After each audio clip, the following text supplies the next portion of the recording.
Okay, away you go, Mike. Right, so as I say, first an apology. For the first time for one of these, I'm really, really badly organised.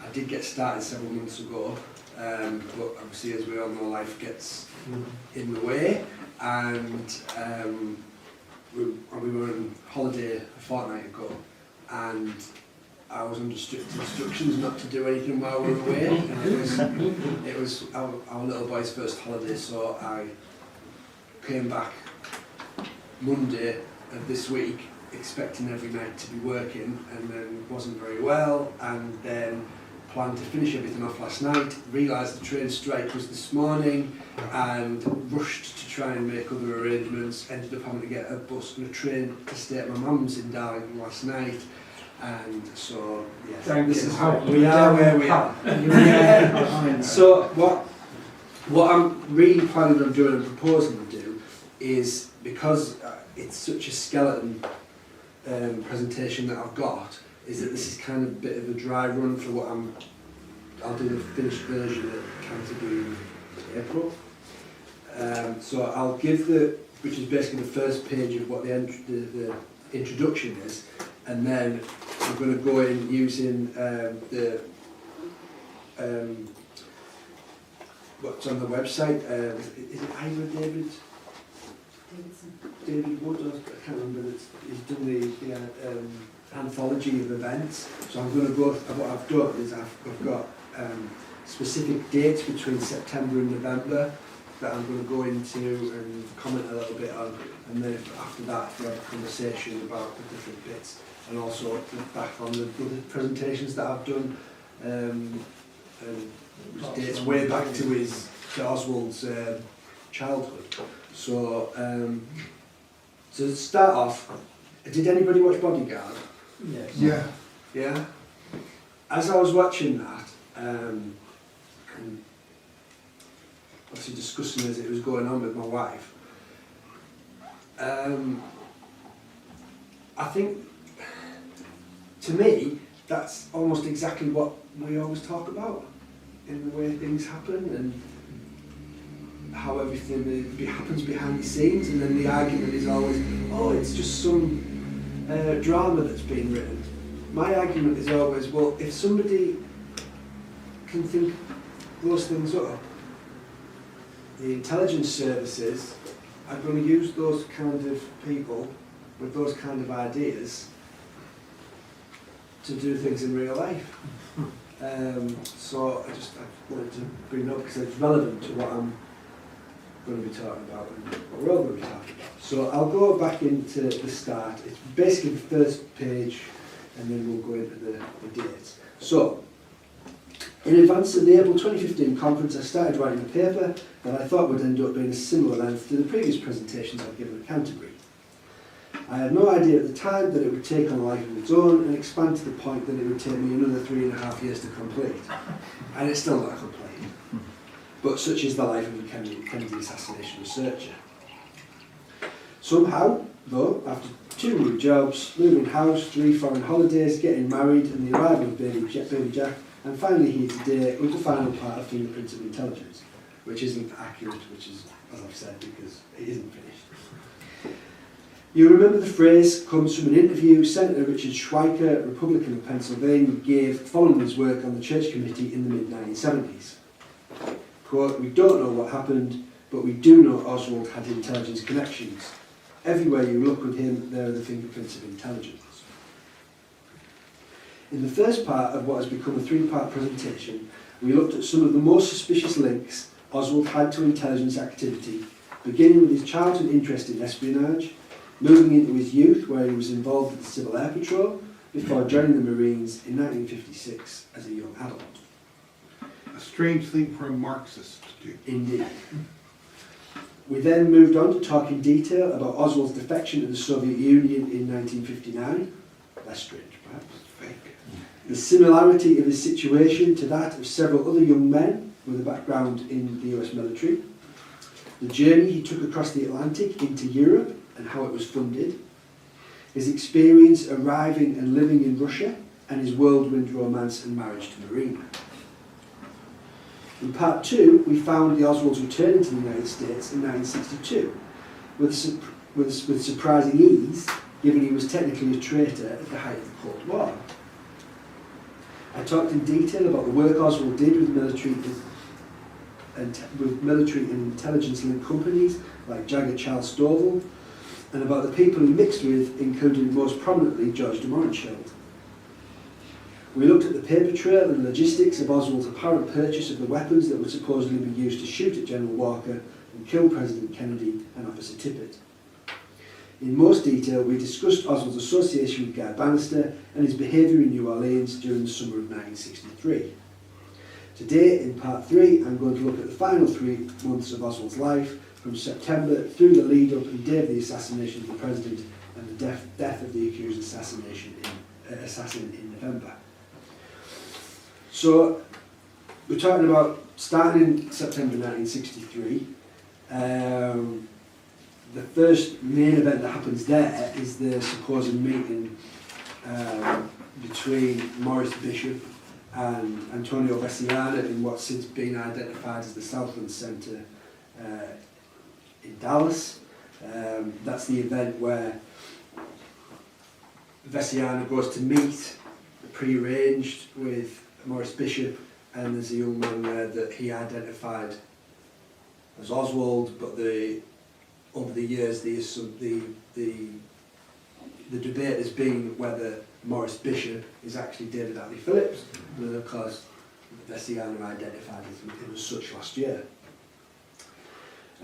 So, I mean, I've got here, Antonio Veciana claims Maurice Bishop introduces him to Lee Harvey Oswald at a meeting in Dallas this month. David Atlee Phillips is running the CIA's covert operations out of its Mexico City station. It has long been speculated that Phillips is really Maurice Bishop, who was eventually identified by XR leader Veciana, speaking to congressional investigators in 1978 as his case officer, involved in numerous assassination plots against Castro. Although Phillips' physical description is a near match for that provided by Veciana, the XR has never positively identified Phillips as Bishop. Now obviously that's not accurate because last year he did say it was him. Phillips, who died in 1988, denied using the alias or working with Veciana. Just days prior to Oswald's visit to Mexico City, the CIA's David Atlee Phillips is promoted and assigned new duties as Chief of Cuban Operations in Mexico City. September the 2nd, Oswald reportedly visits his uncle Charles Murray in New Orleans. Otherwise, Oswald has not been seen by anyone since August the 21st. He will not publicly resurface again until September the 17th. September the 15th, you have Perry Russo, who was the guy that in JFK that's portrayed by Kevin Bacon, although that was more of an amalgamation of several other characters, but the main part it was Russo. He was an insurance agent and acquaintance of David Ferry, and he attended a party at Ferry's apartment. Ferry introduces him to a Leon Oswald, who Russo will later be unable to positively identify as being Lee Harvey Oswald, although that's open to debate. Russo maintains that after a long night of drinking, Ferry, Leon, several anti-Castro Cubans, and a tall, distinguished-looking white-haired man introduces Clem Bertrand, most probably Clay Shaw, began discussing how to assassinate Castro. After the Cubans leave, Ferry reportedly begins pacing the room, a perpetual mug of coffee in his hand, talking of a plan to get rid of JFK and blame it on Castro. He speaks of a triangulation of crossfire as the best means to assassinate the president. You then have September the 17th, CIA operative William George Godet, I don't know if that's the correct pronunciation, I'm useless. Gets a visa to go to Mexico along with an allegedly Harvey Oswald. They have basically the serial, the number. GRU does the same thing there. Yeah. They come back trained though. I mean passports. Tourist. So his office in New Orleans is a stone's throw from 5544 Camp Street in New Orleans.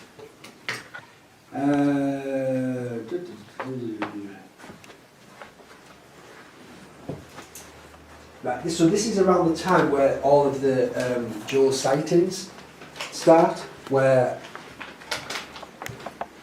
a lot of it in Harvey and Lee's where that tries to be broken down into who is what where in so many different instances, you can't be in two places at once. So that's one of the space incident on the shooting range. Well, there's a lot A of lot of instances of shooting ranges, and one particular shooting range when He cross shoots Oh, on a shoots target. the other target, guy's yeah. target. Makes a real nuisance of that's himself. later in October, but Yeah. he can't be in two places at Yeah, once. and there's an antique shop or something. Where The antique someone shop, was yeah. I'm looking to get a rifle modified, or Yes, And he had- because it used to be a gun shop. Yeah, yeah. It says guns and ammo. and on interesting, he it, had a yeah. wife and 2 kids as well. Yeah, but it's supposed to be in And Mexico. he could drive. Yeah, Or somebody's in Mexico. and a Fort Barton. Yeah, Fort Barton. There you go. So September the 25th, on this day, Oswald is supposed to be somewhere between New Orleans and Mexico on a bus. A person claiming to be Oswald presents himself at the Selective Service office in Austin, Texas. He's there for 30 minutes discussing what he might do about his dishonourable discharge from the Marine Corps. In Mexico, an O.H. Lee registers at the Hotel del Comercio, which is traditionally a meeting place for anti-Castro Cuban exiles.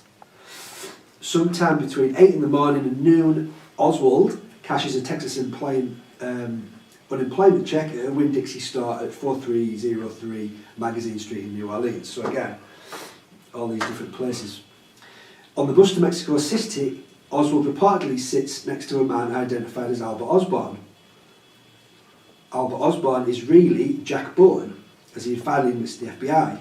When Oswald is captured following the assassination, we were told he had a library card in his wallet with Jack Bowen's name on it.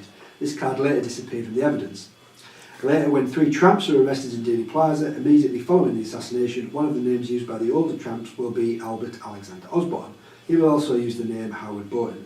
So this is where, again, the coincidences start to build up.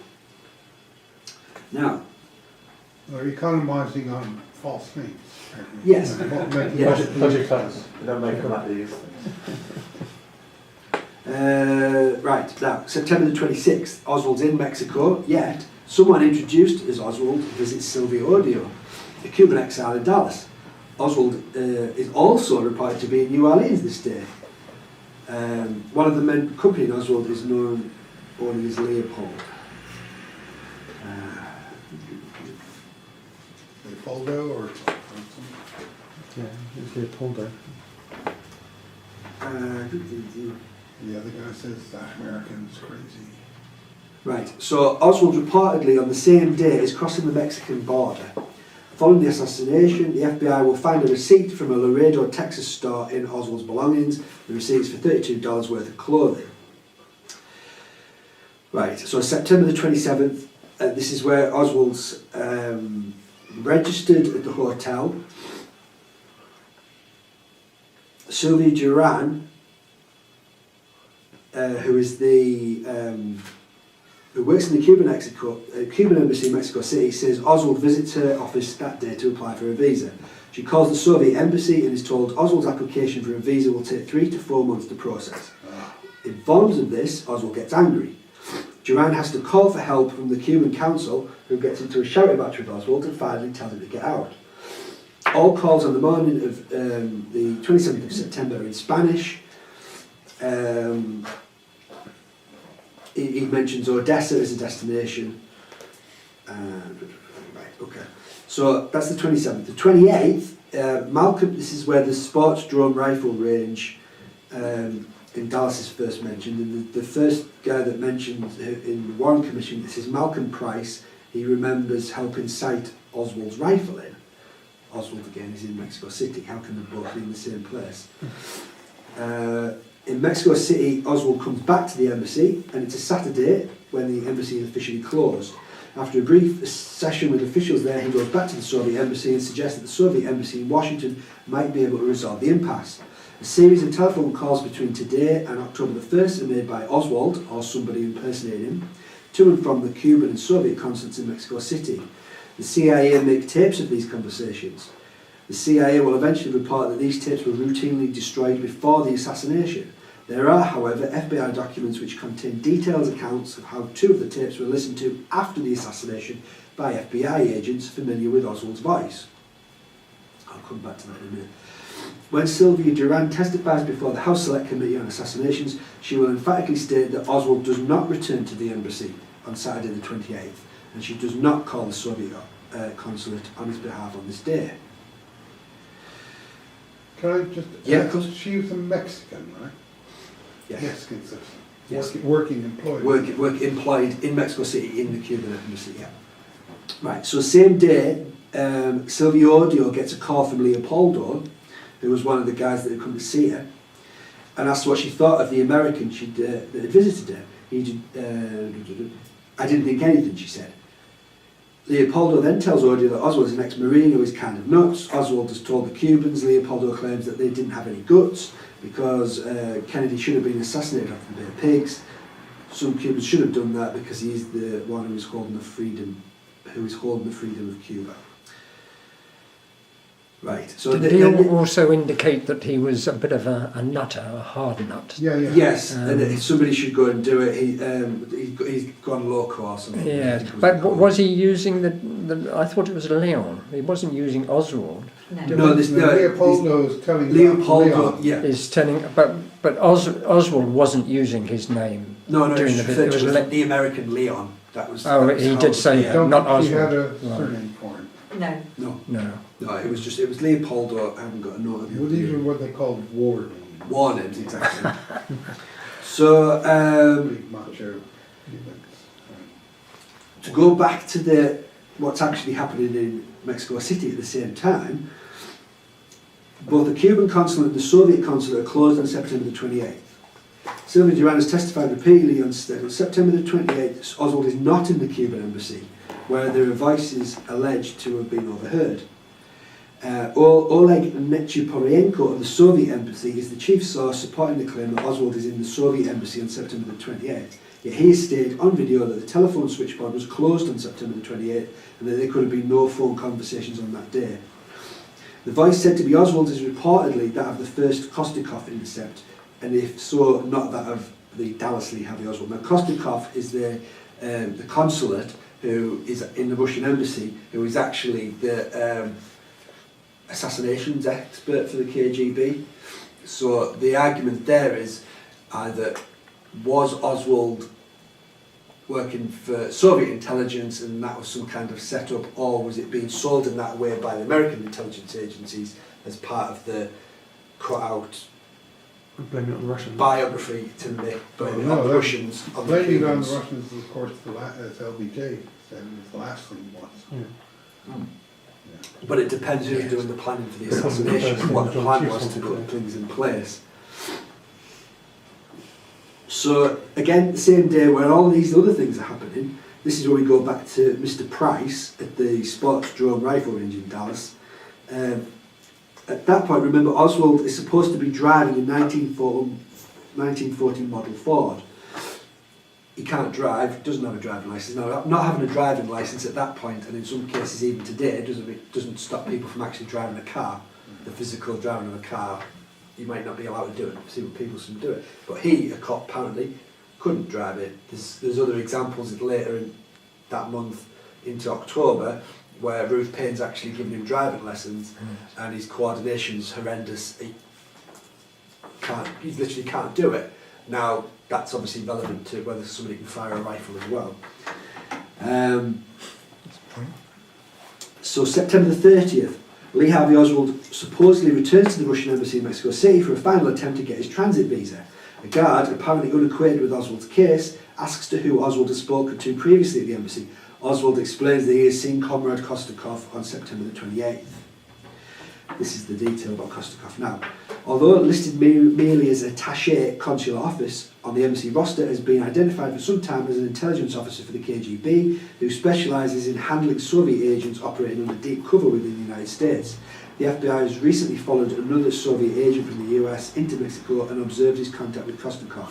He's also suspected of being part of the 13th Department of the KGB, which is involved in planning sabotage and other violent acts. Right. We're now into October the 1st.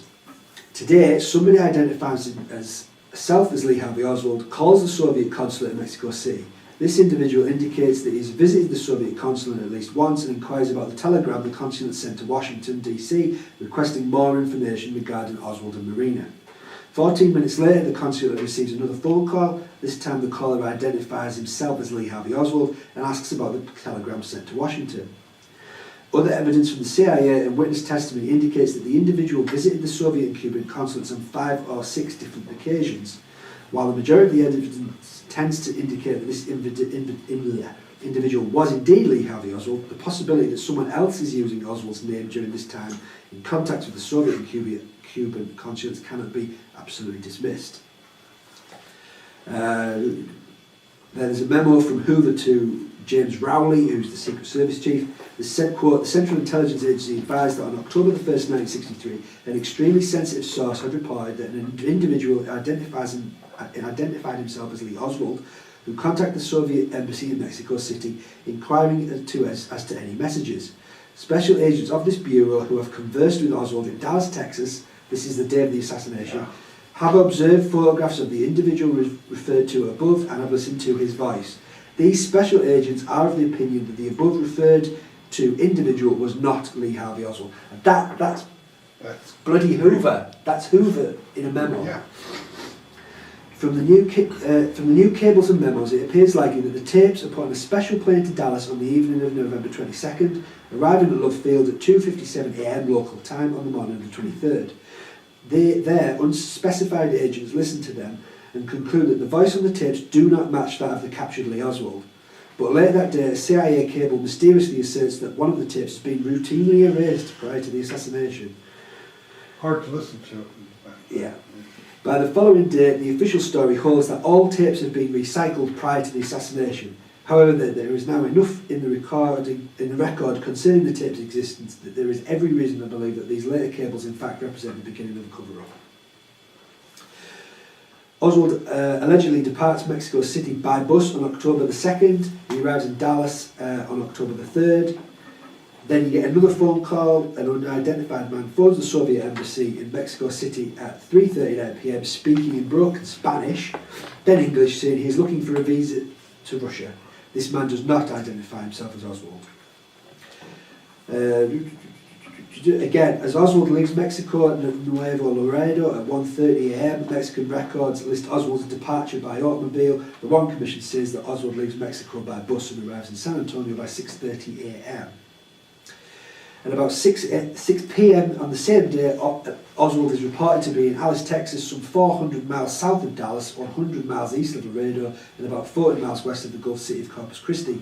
He reportedly drives up to a radio station in a battered 1953 model car and asks about a job. He's told to return the next day and speak to the manager. Around 6:30 or 7 p.m. in Texas, 35 miles west of Alice, Oswald is reportedly in a cafe asking the waitress if she knows of any job opportunities nearby. She tells him there is a plant opening up nearby in November. A woman resembling Marina Oswald, as well as a child of about 2 to 4 years and a newborn baby, perhaps 2 weeks old, accompanies him. Rachel's not born until October the 20th, so something's gone right there, either in the dates that have been given after the assassination, or people are being moved around on the chessboard at the wrong time. Compare the above information with the following. On the evening of October the 3rd, Oswald is also known to have checked into the Dallas YMCA, where he remains for 3 nights. On October the 4th, he applies for a job at the Padgett Printing Company on Industrial Boulevard in Dallas. Texas is a big state, so how can he be in so many different places at once? He spends the afternoon and night with his friend and child at the Payne residence in Irving. On October 7th, he requires about a room in a boarding house at 1026 North Beckley Avenue in Dallas and is told that none are available. Soon after this, he rents a nearby room at 621 Marsalis Street. According to Maria Oswald and Ruth Payne, Marina is with Ruth Payne in Irving, Texas throughout this time in the 9th month of pregnancy with Rachel. Oswald spends the day of October 7th in Dallas looking for an apartment. He rents one from Mary Bledsoe in Oak Cliff under his own name, but she soon becomes uncomfortable with him and asks him to leave. October the 14th, Oswald finds Mrs. A.C. Johnson has a tiny cubicle with a room for rent at $8 a week at 1026 North Beckley. He takes the room, pays for the first week, and then registers under the name O.H. Lee. October the 15th, Oswald goes to the Texas Book Depository building to see Roy Truly about getting a job. He gets it. His hours are from 8 in the morning until 4:45 in the afternoon. His lunch period is from 12 to 12:45. His pay is $1.25 an hour. He starts work the following day. Now those times are important for later things that happen across the next month because of other sightings and the fact that we know for a fact, or at least the record suggests, he's at work every single day. The other strange thing is that who identifies the job at the book depository? Well, it's Mrs. Payne. The strange thing is the Texas Employment Commission tried to contact Oswald, speak to Mrs. Payne, give information about a job at Love Field, which is actually higher paid than the job he ends up taking at the book depository. Now that's suspicious, firstly because there's no evidence Oswald ever learned about it. If he did, surely he'd take the higher paid job as a baggage handler. I mean, you're either moving baggage or you're moving books. What's the difference? I can't imagine anybody would decide you'd rather move books than bags. Particularly when you're going to get paid more. The other side of that is, of course, it's suspicious that it's at Love Field. Just remind me again, Ruth Payne's knowledge about the job at the book depository came from Linnie Mae Randall, did it? Or have I done Yes, that bit? No. yes, supposedly. That's her neighbour, That's yes. Who is Always use that word supposedly. supposedly, yes. Relatively. Randall is Wesley Fraser's sister. And the Paynes obviously have a lot of intelligence links, both Michael and Ruth. My intent is to go into that in, well, I think they do, but yes, allegedly, supposedly. I'll get into more of that in April. Right, now this is the next important bit. October the 18th, the INS, the Immigration and Nationalisation Service office in Dallas, which has now heard about Oswald's Soviet embassy contacts. And that they relayed the story to James Hosty, who's the FBI agent, given the case. 18 days after the assassination, Hoover will censor Hosty for failing to properly react to the receipt of this information. And then there's obviously Hosty makes either by design or incompetence, which we don't know, makes a complete balls up of the whole thing from that point on. Didn't he famously burn the note or destroy No, the note? Shanklin asked him to flush it down the toilet, but I will get to that. October the 20th is the date that Marina gives birth to the Oswald's second child, is given the name Audrey Marina Rachel Oswald. Right, now this bit's quite lengthy, but it's important. It's verbatim from what I've got because it's much better than the way I would have worded it. October the 23rd, the CIA requests a photograph of Lee Harvey Oswald to check against its own files. This is related to the whole thing that's going on with him trying to get a visa back to Russia. So, Oswald's DD1173 identity card is supposedly postmarked on this date. The DD1173 bears Oswald's photo, the circular seal of the US Department of Defence, and what appears to be a postmark dated October the 23rd, 1963, less than a month before the assassination. The US Marine Corps issued Oswald the identity card on September the 11th, 1959, 9 days after his request for a dependency discharge from the Marine Corps was approved. His stated reason for the request was to support his mother, Marguerite, then living in Fort Worth. I've covered that in one of the previous presentations where he never actually went, he spent like a day with her, I can't remember the exact length of time. But Supposed to have dropped a jar on herself or something. Yeah. Lame excuse, no reason at all. Could you just go over this ID card? It'll become more self-explanatory when I come back to the... Now, this is a new ID, new military or ex-military ID card? The question is why he's actually issued with this card at the point that he was issued with it at all, yeah. Because he had been dishonorably discharged exactly, in yeah. absentia. Yes. After going to Russia. So he shouldn't have had it. So 5 weeks after receiving the card issued at El Toro Naval Air Station, Santa Ana, California, Oswald crosses the Finnish Soviet border on his way to Moscow. 2 wees later is when he announces his intention to defect to the Soviet Union. So why has he got this card? He shouldn't have it. Oswald's military record notes the identity card was issued in accordance with paragraph 3014, Personal Records and Accounting Manual. However, this paragraph pertains only to the issuance of USMC member cards and does not apply to a DD 1173. The appropriate card for the discharged Oswald, as stipulated by the PRAM, would have been a 2MC Res, reflecting his new status in the Ready Reserve. Well, it's based, to cut a long story short, it's indicating he's still an active member of the US military. That's not possible. Well, Okay. Lieutenant Kim Miller, a Washington spokesman for the Marines, said Oswald could have been issued a DD 1173 for one of two reasons. Because of an injury while on active duty entitled him to medical privilege, Shot himself in the foot or something. he did, or because he was a civilian employee overseas needed military ID. Which he wasn't. Well, Or wasn't. or But wasn't. records do not show an injury to Oswald, not at that point. The injury was when he was in Japan. He served time in the brig for Yes, but that was all much earlier. Can I just interject? Of course you can. I'm sure I read recently, was his dishonourable discharge not actually given until about a year after he defected? There was some kind of administrative delay, Yes, and sometime. it wasn't immediate. I just wonder whether somebody in some office somewhere thought, oh shit, we haven't dishonourably discharged him, this won't look right, we better get it done so it looks proper. You know, it just seems, you know, he's got active military ID, he's not discharged, it seems a bit like civil service. But the Russians as would an be very keen administrator, on I do not discount that. Okay. It's a possibility. Okay. That is, I do know that kind of thing happens. Okay. I would have thought the Russians would be very interested in seeing his military ID card. Yeah. Just Dennis show to Vila. back up his claims. Reference historian of the US Army Military History Institute of Carlisle, Pennsylvania, reached a similar finding. He notes issuance of DD 1173 was regulated under the Department of Defense guidelines at the time Oswald received the card. These guidelines limited recipients of such cards largely to military dependents and, quote, civilian and required military identification. If such a card was issued in error, says Vlock, it wouldn't have been authorised and immediately upon being called to official attention would have been changed or revoked, which suggests possibly it was an administrative error. Maybe not. Possibly. There is no evidence Oswald's identity card was revoked even after he defected, threatened to provide military secrets to the Russians and received an undesirable discharge from the Marine Corps.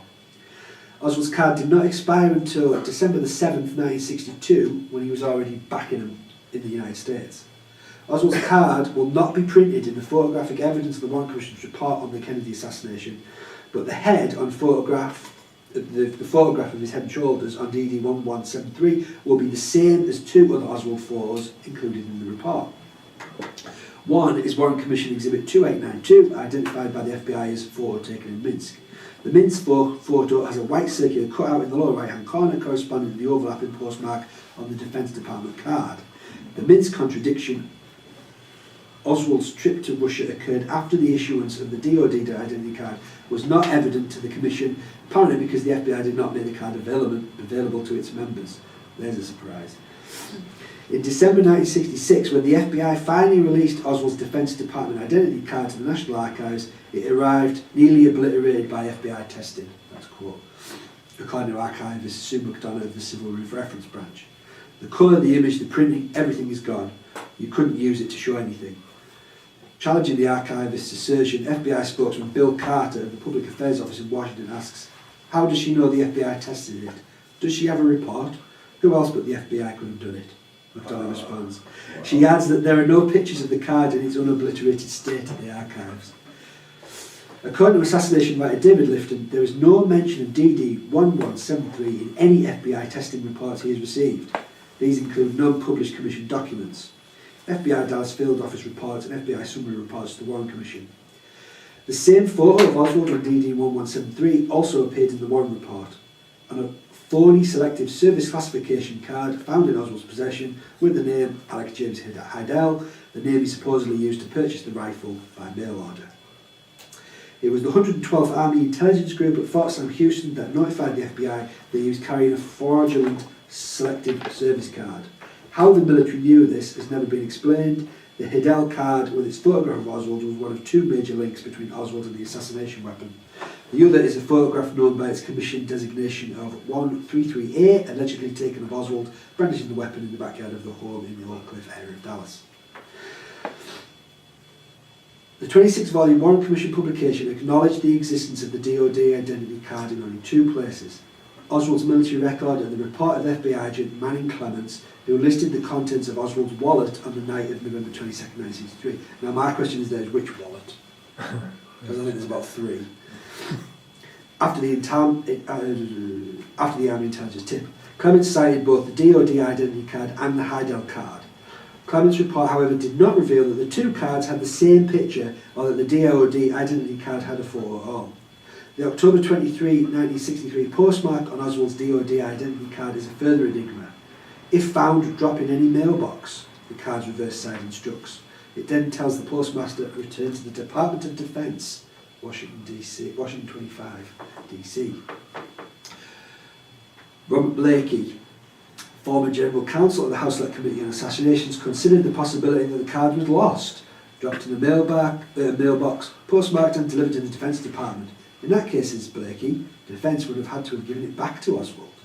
Interesting.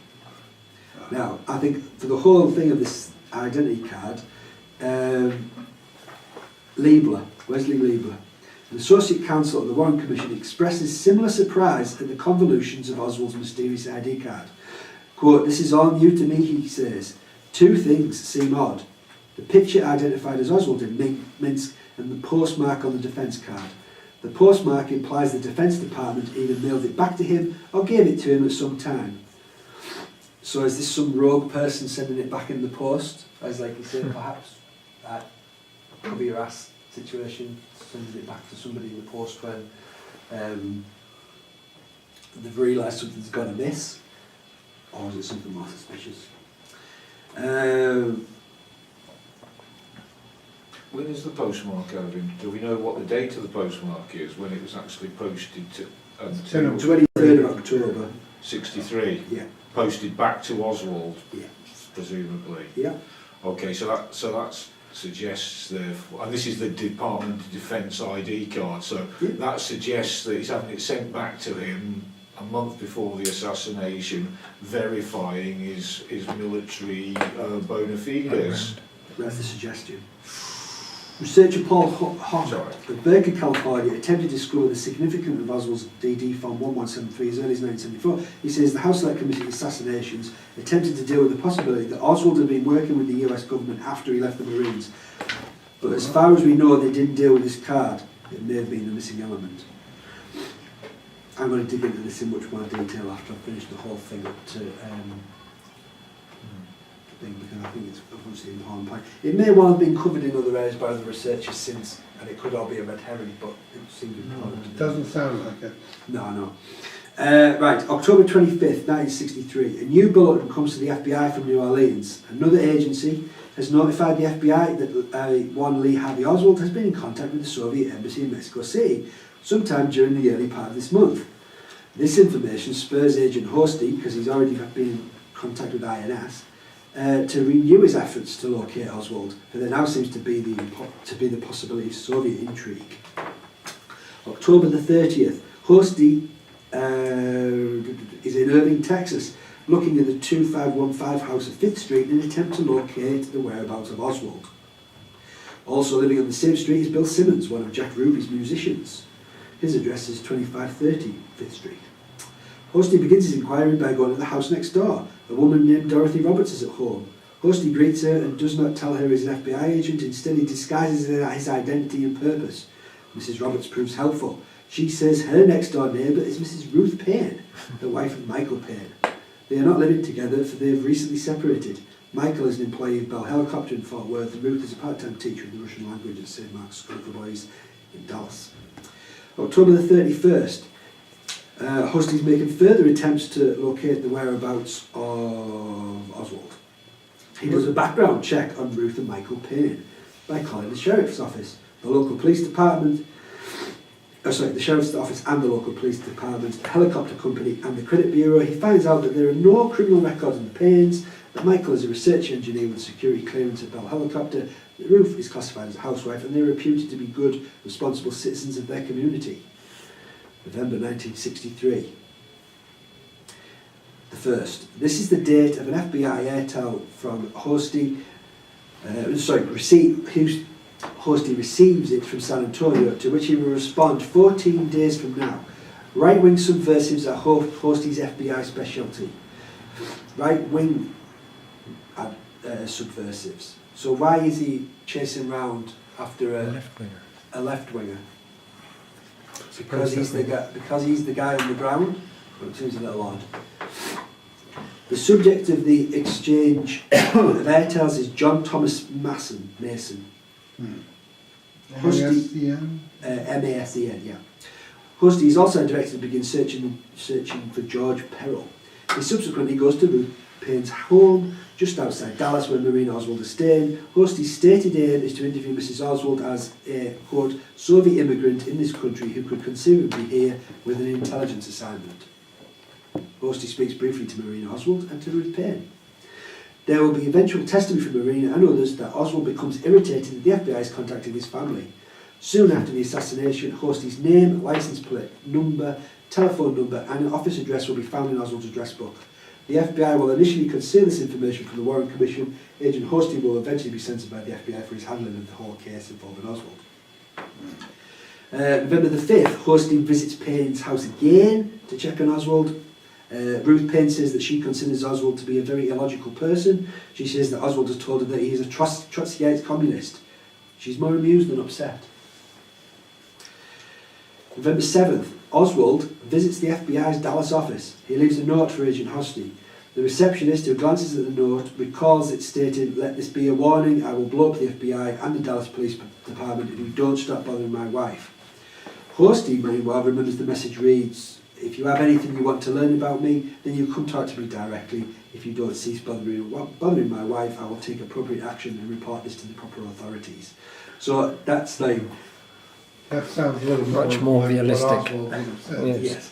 Yes. So where did this other story, who made that story up? About It's, blowing up the it's a woman with Hosty, although she changes, she's completely unbelievable. She changes her testimony 14 times, I think. Only so. 14? Yeah. Well, that's a very solid school. Yeah, absolutely. And she'd been pushed over for promotion, etc. So she had a grudge against everybody. So. Even more. Whatever... But bear in mind, the way Hosty explains it, it is a paraphrasing of what it actually said. We don't know. Very fair. Shanklin is the special agent in charge, so it's Hosty's boss basically, and that's after the assassination. He tells Hosty to get rid of the note by flushing it down the toilet. Why? Because the contents of the note, or again, cover your ass, because we know Hosty completely balls it up, or at least on the face of it balls it up. So again, either or, we don't know, but the fact that we don't know what the actual contents of the note was could be either scenario. Forgive me, but I'm interested by this concept of Hosty ballsing it up.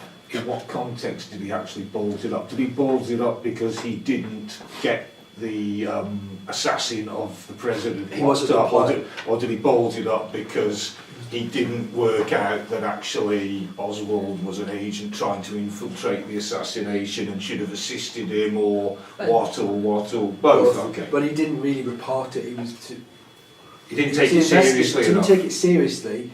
He was investigating something, and he didn't report it in the right channels. But that is what subsequently the FBI position was. Okay. Was he deliberately doing what he was doing? All right, thank you. We don't know.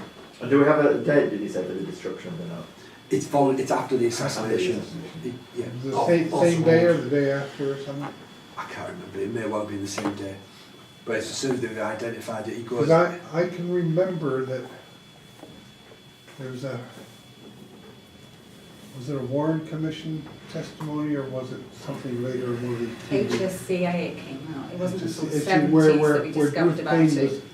where Ruth Payne was Yes. testifying, and she was told that Oswald Said to her. said told me he left a note to the FBI, stop bothering my wife, and the FBI has said, no, didn't right. happen. And she said, well, that's just another lie he's told. because the FBI refuted it, and it wasn't until the HSCA we discovered it was actually true. Yeah. She found all kinds of things. But It I could mean, be that romance. poisoned her against Oswald even more. Yeah. Yeah, absolutely. Another poisoning. Right, so that's November the 7th is the day that Oswald actually visits the FBI office in Dallas. So this is now around the time that the dual sightings go up exponentially, and it related back to the record where Oswald is supposed to be at work every single day. Yet, November the 9th, a man walks into a car dealership in Dallas, identifies himself as Lee Oswald, says he's soon expecting a lot of money and wants a new car. He takes a demonstration ride, driving at high speeds. This is the guy that's got terrible coordination when Mrs. Payne... Okay, do we believe Mrs. Payne or not? Maybe. Well, I definitely believe the car dealer. Yeah. Because that was such a... Shit, who is this guy? Yeah. And he actually made a note, didn't he, the car dealer? He either Yeah. made a note of his name or... Yeah. And this Crazy. is Nancy Bogart. He takes he talks to a dealer by the name of Albert Guy Bogart. When Bogart eventually sees Oswald photographs after the assassination, he says that the man who visited him at the dealership and identified him as Oswald was Oswald. Bogart is eventually found dead in a car parked in the cemetery, gassed by exhaust fumes from a hosepipe stuck in a window that is left slightly ajar. He was one of the mysterious deaths I covered, or whatever year it was, I can't remember. So yeah, this is from November the 9th, the increased sightings of Oswald begin. Again, we're back to the Sports Drome rifle range, where a man who looks like Oswald is there at the rifle range and makes himself very conspicuous, firing at other people's targets, firing rapidly and making lots of noise. Clifton Chastain looks across the... Oh, no, that's not the right date. November 12th.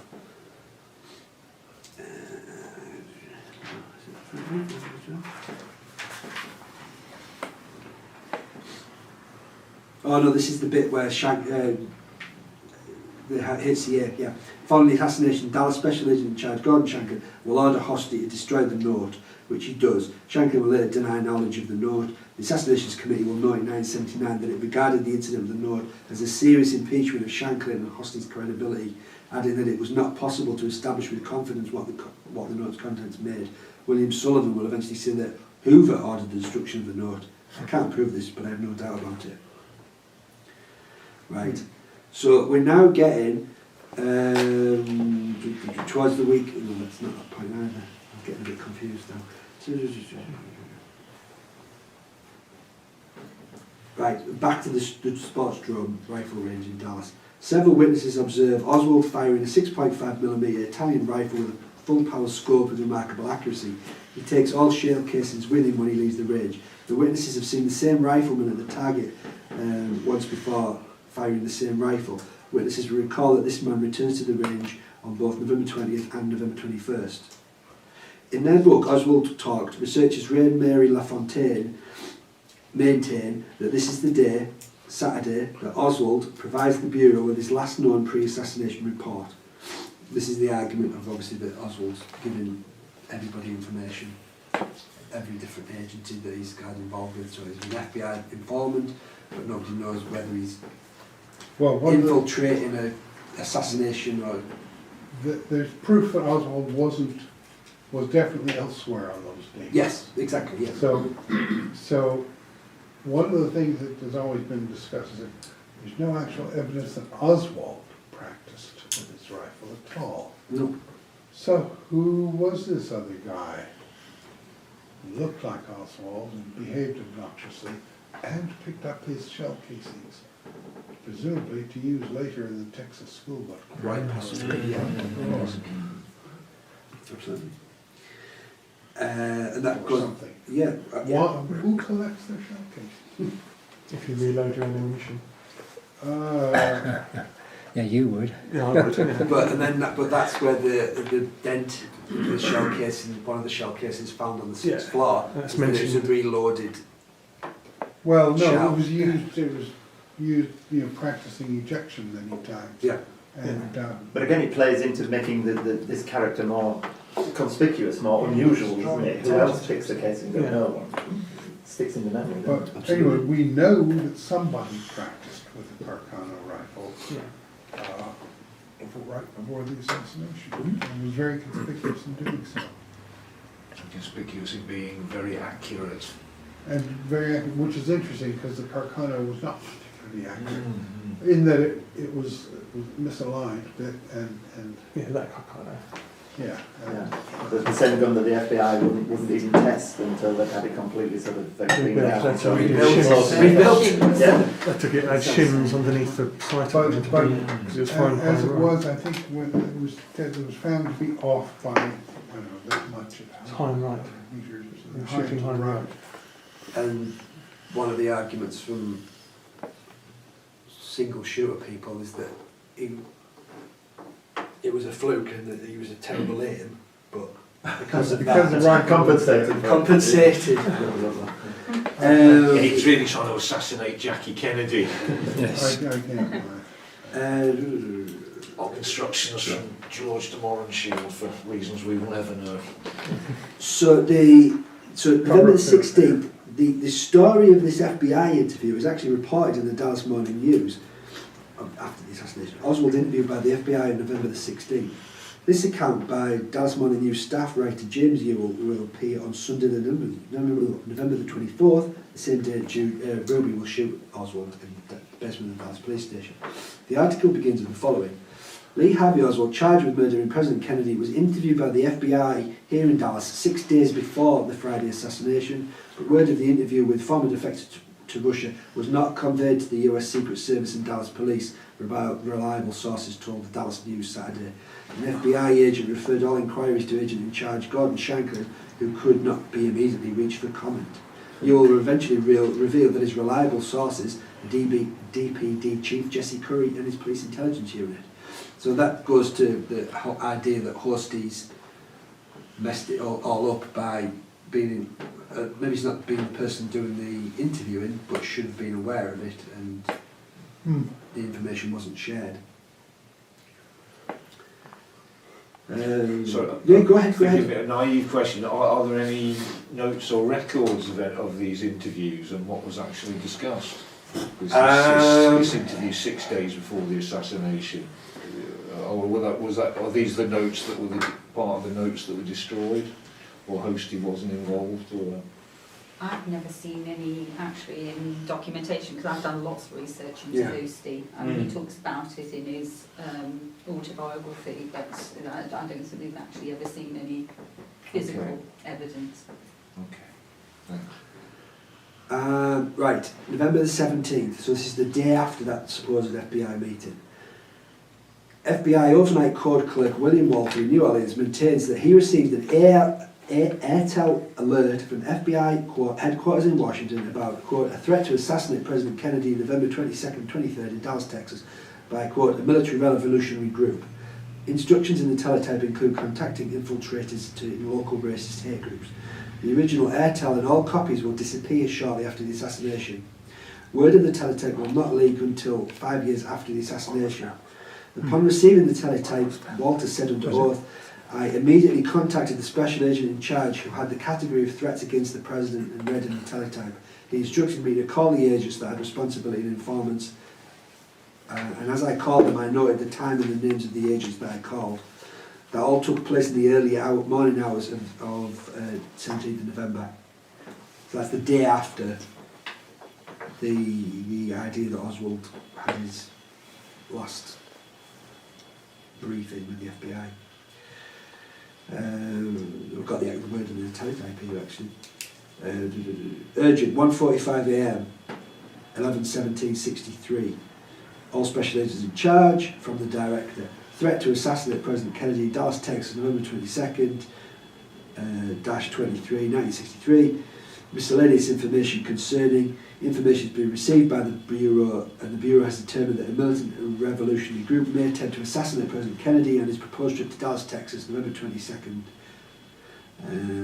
All receiving officers should immediately contact all CIS, PCIS, logical race and hate group informants and determine if any basis for the threat. Teletype should keep Bureau advised of all developments. Other officers have been advised. Entenact PLS. Oswald is reportedly seen at the sports drum rifle range again. Another heavy-set man accompanies him. Reportedly Henry Cheyneworth.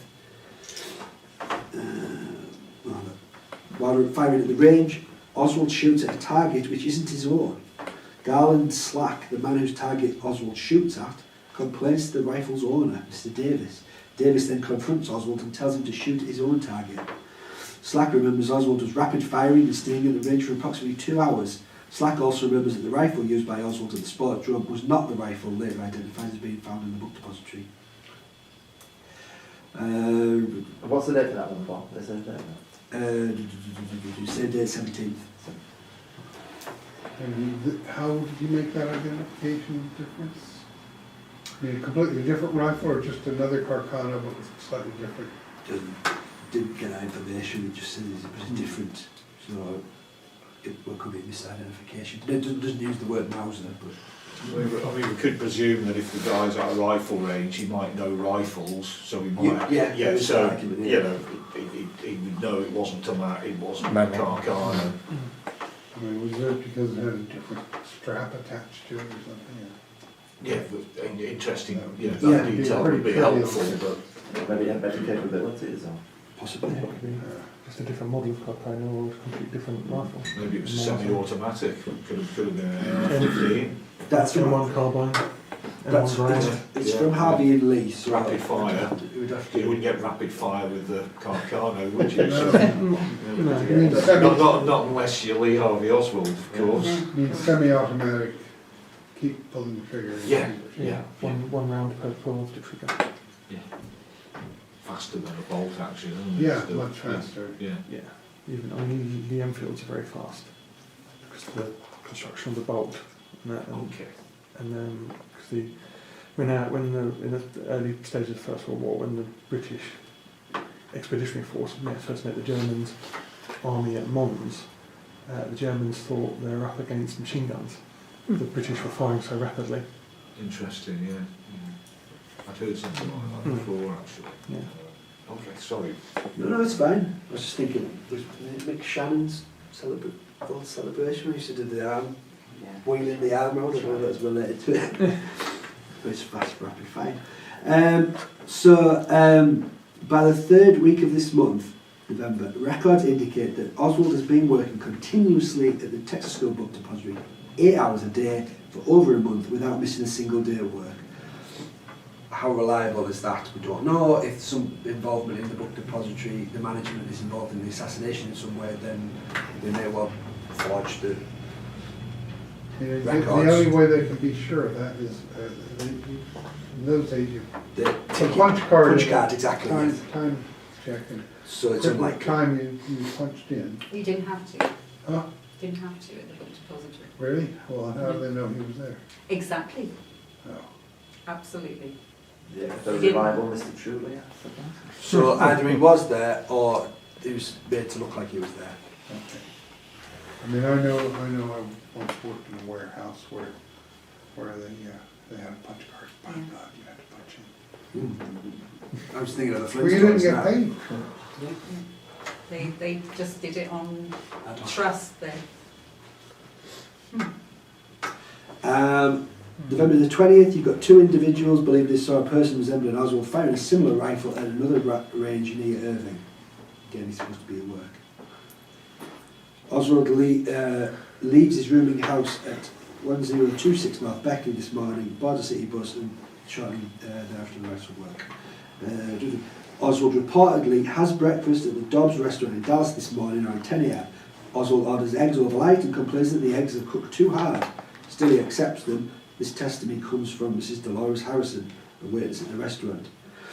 Waitress Mary Dowling recalls the event, and that Officer J.D. Tippett is also present in the restaurant at the time. She recalls that Oswald uses a curse word when referring to the eggs, and that Tippett shot a glance at Oswald. But she says there is no indication in her opinion that the two men know each other. It's an established fact that Tippett frequents the restaurant.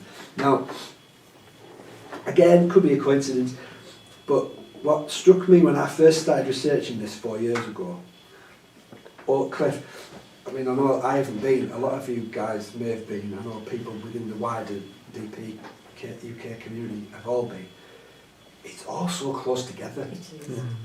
I've been to that restaurant, so before I ever got involved with this, it's a very closed hearing. So, How are your eggs? I don't eat eggs, I wouldn't know. I couldn't believe it when I was looking at maps and how It's very small. it's here, it's there. Dallas it's is a there. very small city. Yeah.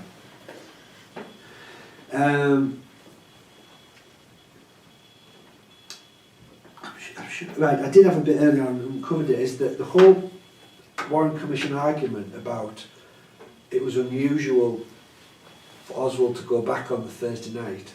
He didn't go midweek, and the idea about the curtain rods, and that's what he told Fraser. Marina had told him not to go the weekend before, so he might have been missing his baby. Can I just interject at that point, Bob? It's Yeah, very slightly off topic. But does anyone know how Oswald got to and from work on ordinary work days? Yeah, Fraser took him. Yeah, exactly. No, so from Beckley, you mean? Yeah. So is Oh, from Beckley. No, right, yeah. what you mean. But The bus. but there's no record of them having investigated how he got to work on ordinary work days. And I've come across recently some suggestions that there were a number of TSBD employees who said that Buell Fraser gave him a lift every day. Every day. And took him because it's only it's about a mile out to where the rooming house was, so it wouldn't take him long. Well, that's But possible. several TSBD employees said that he took him out absolutely every day. And of course there's no investigation, there's no bus drivers say, yes, he always caught my bus, there's no investigation done into that. So it No. makes you wonder. Particularly when we're saying about area being so small, Mm. we don't know about working. You wouldn't you have seen him? I know he's not that, recognisable a character, but wouldn't you have had more people come forward? Forward. Yeah. You would have thought so. Because he'd have a routine, wouldn't he? Usually catch the same Yeah, a lot of bus people or catch whatever, the same, yeah. exactly. Yeah. And wasn't Fraser specifically asked about, have you given rides to Oswald before? I think he just says that whenever he was asked, Yeah. he gave a ride. He didn't specify. I He don't said there was think. nothing unusual at Yeah. all Give him about a- it, about his behaviour in any way. That he, yeah. And the last two bits are just basically overview of what happened on the 21st. Oswald asks Fraser whether he can ride home with him this afternoon. This is the 21st. Fraser was surprised, asked him why he's going home to Irving on Thursday night rather than Friday. Oswald replies, I'm going home to get some curtain rods to put in the apartment. The two men leave work at 4:40 and drive to Irving. There is a little conversation between them on the way. Lee Mae Randall, Fraser's sister, comments to her brother about Oswald's unusual midweek return to Irving. Fraser tells her that Oswald has come home to get curtain rods. I think it's Sylvia Mayer that first brings it up about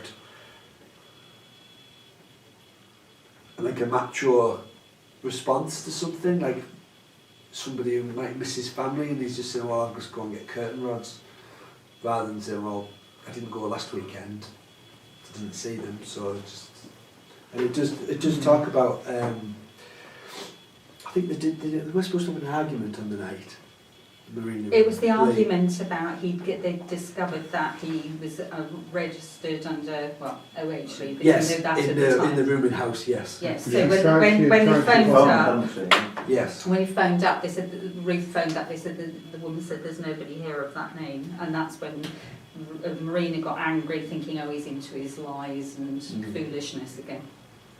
But when you were earlier talking about Mexico City, you said that he had registered as O.H. Lee in a hotel there. Yeah. So, in fact, for him, this was a common alias. I've often thought of the time where sometimes when you go by the different names, we have it at work, I work in recruitment in the NHS. Everybody has to apply through NHS jobs. And on there, when you ask to put your name in, on the online form, sometimes people put the first name in the surname box and vice versa. Yeah. And we have all kinds of problems when people ring up and say, can you tell me where I am with my pre-employment checks? And we go straight into NHS jobs to give them an update, and they're not there.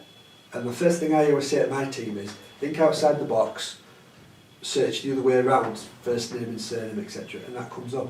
And I always think that's possibly related to the forms. When people fill a form in, They might first name Lee. Yeah, and it rings a bell when it's something in Mexico City where he put the name in reverse order on, Yeah. either on a Yeah, that hotel was And on don't forget, application he's form. slightly Sorry, just dyslexic talking. anyway, so he would have problems processing, well, we know he has problems processing forms. Marina says about that numerous Yeah. times. And he's a terrible speller. And he, yeah, absolutely. I'll stop there because there's plenty of other things after going into the Collins radio and Mather and Kenneth Porter and various different things. The one thing I will say now is I think it's very interesting that the famous the famous description that's given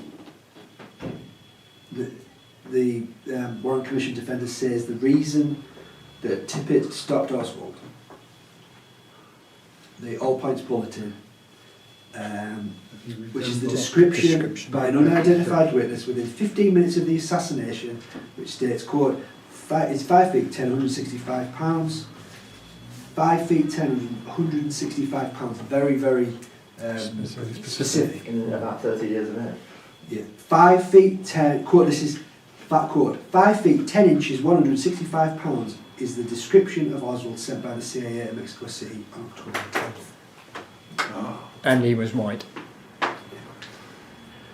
So, And he was what, sorry, so He was white. white. They Oh, did that's sign it, specific. yes. So white, 5 feet 10, 165 pounds. To the, Yeah. Which is, This Lee Henry in this was country, all- 30% of the male population, I would think. So. yeah, okay. Can I ask one question about the time that Oswald was being replicated around the place when he was probably in Mexico? There was a famous, because I think it was very suspicious after the rifle was purportedly found and it had been bought in a brown paper bag, and I think the DPD along with the FBI replicated the bag and they wanted to get it exactly 36 inches. They even admitted that it was only a look-alike because they hadn't got the original. The new one didn't have any oil stains on and so on. They seemed to concentrate on that, but was that because somebody purporting to be Oswald jumped in a taxi and actually started talking to the taxi driver about carrying a rifle into a building in a paper bag in order to assassinate somebody? Do you remember that could one? well I be. think he got left a couple of days before the assassination. I think that taxi driver ended up in a mental institution or something. Did he? Because it didn't It wasn't a taxi driver. Was it? Oh, he got a lift off someone. He was a delivery van driver. Yeah, right, yeah. He picked up Ann Oswald out on Stemmons Freeway Right. into Dallas, into Dealey Plaza, Yeah. and Was he carrying picked something? him off, and this was about 11 o'clock, midday-ish. It's almost like a dry run a few days before. And he had a package, Which he said was curtain rods, again. yeah, on his lap. Well, the FBI ended that guy. And he was talking to the driver, do you think Kennedy could be shot from the roof Yeah, of one of the yeah, buildings, yeah, blah, blah, blah, you know. I mean, it's almost laughable, isn't it? Yeah. It is, the way they were... The thing about the bag is, this made so much focus of it, why the hell didn't they take a photograph of it in Yeah, place? exactly. What actually ever happened to this Never alleged there. original Did it bag? It wasn't there. Yeah, disappeared. Exactly. Yeah, I mean, it's, Because one of their claims is that by some sort of analysis of that bag, they determined it could only have been made by hand down in the basement workshop by this guy, remember, he never leaves his post. Yeah. Yeah. So Oswald could never have the guy who wrapped book parcels. So that, very devoted man. So that Oswald would never have had an opportunity to go down to the basement to use the paper dispenser and tape and stuff to create a bag. Mm. But that's what the bag was made with, so what the hell's going on there? Could I just talk about Oswald's driving? Because I've done a lot of, well, anybody who knows me knows, I've done a lot of research into the various females of the Yes. assassination, and one I did masses into right up to as present day as I could get of the Murray family of cousins. So it was John Murray, his cousin, that gave Oswald his so-called first driving lessons in the park, and both Marilyn, the other cousin, stated that Oswald, although he could drive, he was very erratic. He had problems with hand-eye coordination. However, when you think about Ruth Payne, slightly later than this, giving Oswald a few driving lessons, she thinks he's good enough to take him to apply for his driving licence application, which is the weekend, I think it's the 9th of November. So that means he's actually in Dallas on that day. Now, that is the day that he's supposed to be driving the car. Yeah. So it could be that he was there, because if we know by Ruth and Marina, he was genuinely in Dallas on that day. But do we believe them? He wasn't able to apply for the application because the office happened to be closed on a Saturday, and they weren't aware of that. They didn't think, his wife and Ruth said they didn't think he was out of their presence, but he could have been. I mean, my husband slips away from me for half an hour all the time, and I don't What? really think about it. He's allowed to. Sometimes for hours to escape, Stuart. So I think it is very possible that it could have been him. I mean, he could have just got really. Think about it. You turn up, you're all anxious to get your car, and then find out blinking office isn't open. So perhaps he stomped off and went to a car dealership and went, oh, I'm going to show them, and drove off. Possible. I think there's no way any of us can ever say nothing's impossible. No, absolutely. It's there's too much coincidence, and there's too much. Whenever these things happen historically or even recently, there's always people come out afterwards and say I was involved. There's been a lot of it after 9/11 since then, where it's been in the media where people have said, "Oh, I was involved in it in some way." Oh yeah.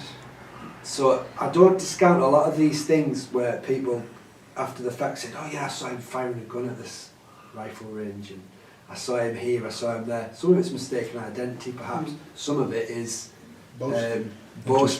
Some of it is just people that just want to be involved in the story. But there's a hell of a lot of it. That's what, and you can't put everything down at coincidence. No, but there's no aspect of Oswald that you can't submit in a court of law with.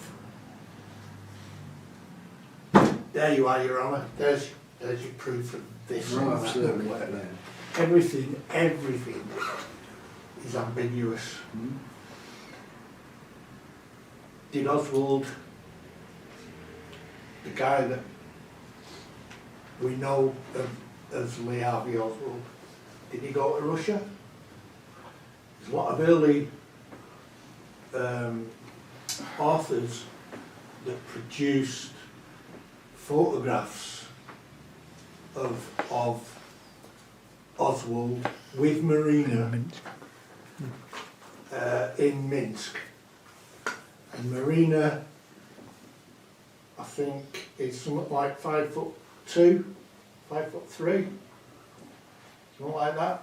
And on the photograph, Oswald's at the most 2 inches taller. So we've got an Oswald 5'5", not unless, well, he's not standing in a ditch. He shrinks and grows over time. And you just given that out, the description, 5'10", 165 pounds. Yeah. 5'11" at Marines, wasn't it? But men can't give a No. lie about their height, so you know. 2 or 3. Did Oswald go to Mexico City? Absolutely no proof. Sylvia Duran description was the guy who had blonde hair. Sylvia Duran Yeah. was pulled in afterwards and hostilely interrogated, wasn't she? at the Yes. request of You've got the the photo of the CIA in sector. Mexico City Yes, station. from, in Mexico. Makes sense. Well, it's nothing like it. Why they have issues? Just put pressure on that and to shut her up. Yeah, yeah. Grab the crash. It's like a bloody lorry She was driver. arrested for what? So, I don't believe any of it. So for years I didn't think he was in Mexico. Actually, today's date, I do believe he was in Mexico, and I followed up all the. I'm good. I followed up all the people that they interviewed in Mexico, and you've got is it Buick, the bullfighter that. I believe he was in Russia. I lean that way, I say. But I can't go into court of law. Oh, No, yeah, no. yeah. Nobody can. No. And with any definitive proof. So he had a conversation with this That's how good bullfighter, nothing was. and you can imagine he'd be interesting about bullfighter. There's also members of the staff of the hotel who remember taking him to his room, how little Spanish he spoke. There's the waitress in the evening meal where he refused a couple of the courses because he didn't appreciate that the 3 or 4 course meal was actually part of the deal. So there are actually, I believe, relatively good witnesses in Mexico that recognised him and where he went. Obviously, whether he got into the chatting with those students who he's supposed to have been seen with before, I'm not sure. But I do believe the general staffing that he was there, and that he would be frustrated at not being able to get back to Russia, or in my opinion, he was trying to get to Cuba. But do you think that might have been a lookalike, simply somebody planted in order? Today's date, I believe it's actually him. I think he went to Yeah. Mexico City. I don't think it's him in every single instance of somebody going in and out of each embassy. Oh, no, I no, think no, there's- no. that's I think that's when the CIA Yeah. joined in. I think that what we do know is that the CIA, with that, all the listening station and everything else, was every opportunity they had to get some contact and find out. So I think they just leapt in at that point, found out there was somebody doing that, and then some fool was recruited who didn't speak very good, obviously didn't speak very good Russian, is trying to get more information out of what was happening. So Yeah. I think that's when he jumped in. and him being in Mexico City doesn't necessarily mean it's specifically related to a plan in advance No. to set him up to be the fall guy to assassinate Kennedy. What it means is when he's been set up, because of the kind of work that he does, and the kind of work that he does is what he's... Yeah, but they wanted them to be a supporting Yeah, communist, didn't yeah. they? That was part Yeah. of the sheep dipping. Exactly, but that's not necessarily related to the assassination directly. You think that might have been a Cuban thing then, maybe, or a Castro plot? No, I think that he was chosen because of who he is. I'm trying to think of a good example of the way to do it.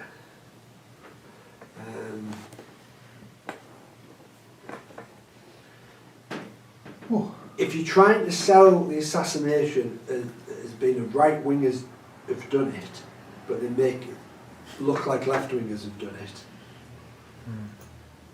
you look for people to be the fall guy that will be easily sold, and that's going back to what I said about Bodyguard, is that they deliberately put David Budd in that situation because of his background. What he was doing wasn't necessarily, well, it wasn't, unless you believe other conspiracy theories you've read about it, wasn't directly related to what was going on, but they used him to sell the story that they sold. I'm not explaining myself very well, but Or couldn't that have been what was intended with Tippett? yeah, very well. Just going back to Albert Guy Bogard, he was Yeah. given a lie detector test, wasn't he? Yes, I think he did. Yeah, it just says here, I've just got Walt Brown's The Warren Admission. It said Bogart testified that Lee Oswald, in quotes, visited the car dealership on Saturday, November the 9th in the late afternoon. testified that during which time Oswald was at the Payne residence. Testified that on November the 22nd, when he heard the name Oswald, he tore up the card with the name on it, threw it out, and did not become overly curious about the event. The Commission shared his lack of curiosity. Although he took a lie detector test, making him a member of a very select club, he was not shown photos of Oswald to identify. He was not asked to describe Oswald. He was not asked about any statements the customer had made. And Counsel Ball treats the lie detector test like it was simply a wrong number. It was incumbent on the Commission to get to the bottom of the imposters, and they treated the issue as they did the fake Secret Service agents in DB Plaza like they were hangovers that would simply go away in time. In Bogart's case, he was a dangerous witness, so it was limited to 96 questions, and Albert G. Bogart would meet a suspicious death not far down the road. And then one of the other ones I'd forgotten, what about the barber, Clifford Shastine? Who, a barber in the first of 14 back-to-back witnesses whose testimony, separate or combined, left little doubt that someone or some group was creating an Oswald double in the weeks before the assassination. In Shastine's case, the testimony suggested that Oswald drove up in a 55 Chevy wagon, sometimes in the company of a 14-year-old who had odd political ideas, and got his hair cut perhaps as many as 8 times in the time frame in which Oswald was an occasional guest at the Payne home. It is hard to imagine the cheap and balding Oswald getting 8 haircuts between October the 3rd and November the 21st, a total of 49 days, which would be equivalent of a haircut every 6 days. The witness reads like an honest and street-smart individual, and his testimony is not in question. But what was done with it, and whose hair did he cut? And also the funny shoes he went on about as well, which don't make any sense at all. I can't believe that haircut every 6 days. No, but he was so mean, he worried about every cent. So. But it crops up in haircuts because it was in Clinton as well, wasn't he? Getting his hair cut in Clinton, Wasn't wherever he went. Yeah, but if you look at any case, hairdressers seem to come forward at every event. It's a common thing that hairdressers He's the one do. ship that Bogart was at. Yeah, he's the one who on the day came back running through open the toilets and looked Covered in mud. Covered in mud, That's very odd. Yeah, but he'd been out drinking the night before. If you follow, I've followed his career right through, and he didn't want to admit to his wife because he was down there, shouldn't have been spending his money drinking, had been out till about 1 in the morning. That's hence why he was throwing up. So I do believe that. Nothing to do with we always have to be This is aware. Jack Lawrence. Yeah. Where did the mud come from? All the mud and man. smell. And Well, I think Really? he parked his car badly, and anyway, and he ended up having to sell his car. I mean, he was in a pretty bad state. I don't think it's anything to do with. He got really stitched up. It's as interesting, well. it says that the manager of the Lincoln Mercury dealership was Frank Pizzo, and he was unable to identify Oswald in 6 photos, primarily because the photos were those of Curtis Crayford. So that makes it... But I'm not saying that, you know, what we do know is that from Barry Payne, that Oswald was actually in Dallas on the 9th of November. Is Ruth Payne credible? No, I mean, Most of I it, just yes, have I serious do. doubts about the woman. I used to, I don't Is anything- anymore. So you think she's credible? I think Oh, most of really? the time she's credible. I've gone through a whole epiphany over the years I've been here, following, you know, right through to the stuff that she's answered. I've done a lot of watching about FBI Spy the Lie, if anybody's ever read that, as to whether people are giving, you know, are lying or not. And most of the time I don't think she's lying, so Okay. I've changed it doesn't mean I won't change my opinion again. All right. We will have to call a stop there. Paul, thank you very much Yeah, indeed. good.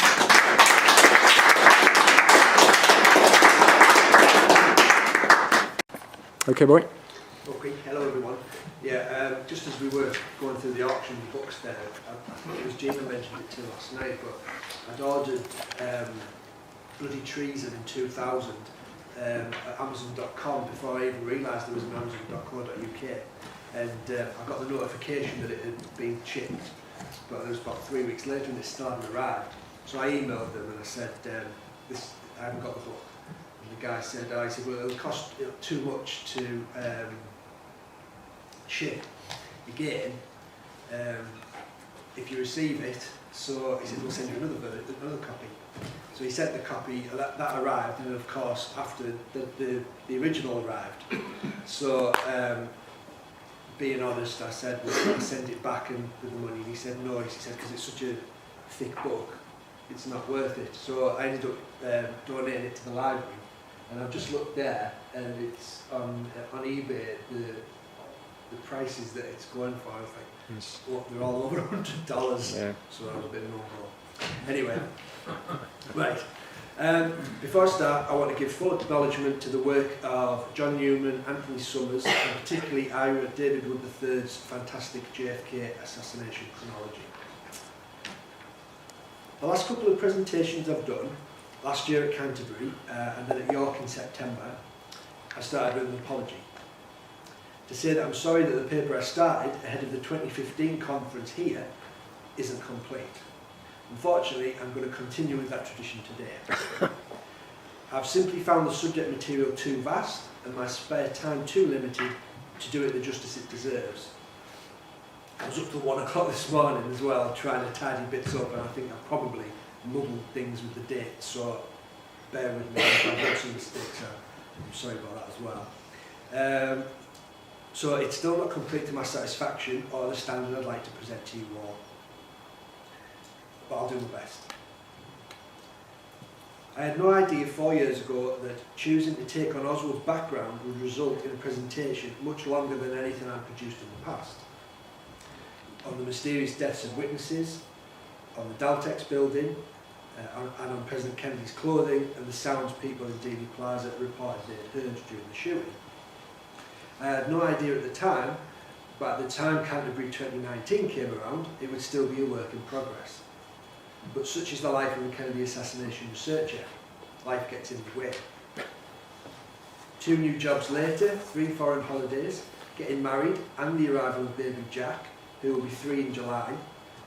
I'm here today with part 3 of Fingerprinted Intelligence, but it's not the final part.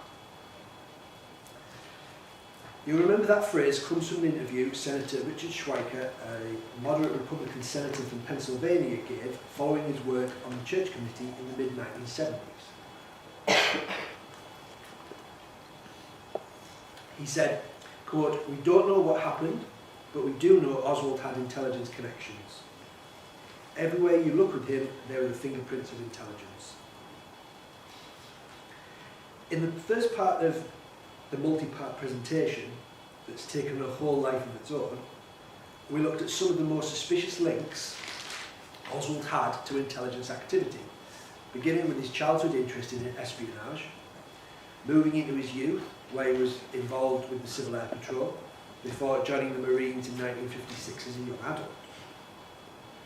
We then moved on to talk in detail about Oswald's defection to the Soviet Union in 1959, the similarity of his situation to that of several other young men with a background in the US military, the journey he took across the Atlantic into Europe and how it was funded, his experience arriving and living in Russia, and his whirlwind romance and marriage to Marina. In part 2, we found the Oswald's returning to the United States in 1962 with surprising ease, given he was technically a traitor at the height of the Cold War. I talked in detail about the work Oswald did with military and intelligence-linked companies like Jaggers Charles Scoble, and about the people he mixed with, including most prominently George de Mohrenschildt. We looked at the paper trail and logistics of Oswald's apparent purchase of the weapons that would supposedly be used to shoot at General Walker and later kill President Kennedy and Officer Tippit.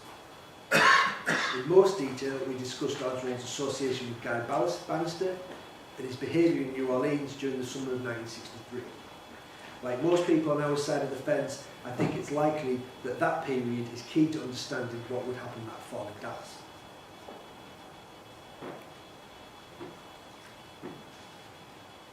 So today, in part 3, I'm going to look at the final 3 months of Oswald's life, from September through the lead-up and eve of the assassination. It's early September when Antonio Veciana, the Cuban exile leader, meets with his CIA handler, he knows as Morris Bishop, at what was likely the Southland Centre, which is today the Sheraton Dallas Hotel. Veciana claims that Bishop introduces him to a man he later recognises, after the assassination, as having beaten Lee Harvey Oswald. It was long speculated, until Veciana confirmed it in 2016, that Bishop was actually David Lee Phillips, who at the time was running the CIA's covert operations against Cuba out of its Mexico City station. Where do we know Oswald was during this period? The answer is we really don't. He reportedly visits his uncle Charles Dutch Murray, he of the links to the mafia godfather Carlos Marcello, in New Orleans on September the 2nd. Otherwise, Oswald hasn't been seen by anybody since August the 21st and won't publicly resurface again until September the 17th. There are records of him visiting the employment office, cashing cheques, withdrawing library books and applying for jobs. However, the FBI is not able to authenticate his signature on many of the documents, and of the 17 firms where he's supposed to have applied for work, 13 deny it and the other 4 don't exist. However, one possible sighting occurs on September 15th, when Perry Russo says David Ferry introduces him to a Leon Oswald at a party. Russo later positively identifies Leon as Lee Oswald. This is the party where Ferry, Oswald, several anti-Castro Cubans and a tall, distinguished-looking white-haired man introduced as Clem Bertrand, but later positively identified to Jim Garrison by multiple witnesses as being the alias of Clay Shaw, discussed assassinating Fidel Castro. Later, talk shifts to getting rid of JFK and blaming it on Castro. And Ferry talks about using triangulated crossfire on the best way to assassinate the president. 2 days later, Oswald visits the Mexican consulate in New Orleans and fills out an application for a tourist card. The very next person in line is CIA operative William George Godet, who has an office just doors away from Guy Bannister's 544 Camp Street in New Orleans. On September 25th, Oswald is supposed to be somewhere between New Orleans and Mexico on a bus, but someone claiming to be Lee Oswald presents himself at the Selective Service Office in Austin, Texas, and is there for half an hour discussing what he can do about his dishonorable discharge from the Marine Corps. Meanwhile, in Mexico, an O.H. Lee registers at the Hotel de Comercio, which is a hotbed of anti-Castro Cuban activity. Yet that morning, sometime between 8 AM and noon, Oswald cashes an unemployment check at a Winn-Dixie store at 4303 Magazine Street in New Orleans. Later, on the bus to Mexico City, he reportedly sits next to a man identified as Albert Osborne. Osborne is really John or Jack Bowen, as he admits to the FBI later.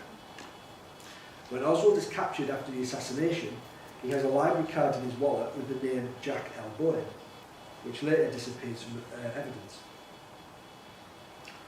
Interestingly, when the 3 tramps were arrested in Dealey Plaza, one of the names used by the oath tramp will be Albert Alexander Osborne, and he also uses the name Howard Bowen. Oswald reportedly crosses the Mexican border at Nuevo Laredo on September the 26th, and after the assassination, the FBI will find a receipt from Laredo, Texas, in his belongings. Yet, back in Dallas, someone is introduced to Sylvia Odio, called Leon Oswald, who she identifies as Lee Oswald after the assassination. He's accompanied by 2 Cubans, one of whom is called Leopoldo and the other Angel. They're soliciting funds for the Cuban exile group Duo. The following day, September 27th, Oswald visits the Cuban embassy in Mexico City and visits the office of Sylvia Duran to apply for a visa. He wants to go back to Russia. She calls the Soviet embassy and is told that Oswald's application will take 3 to 4 months to process. Informed of this, he gets very angry, and Duran has to call for help from the Cuban consul. They get into a shouting match, and Oswald is asked to leave.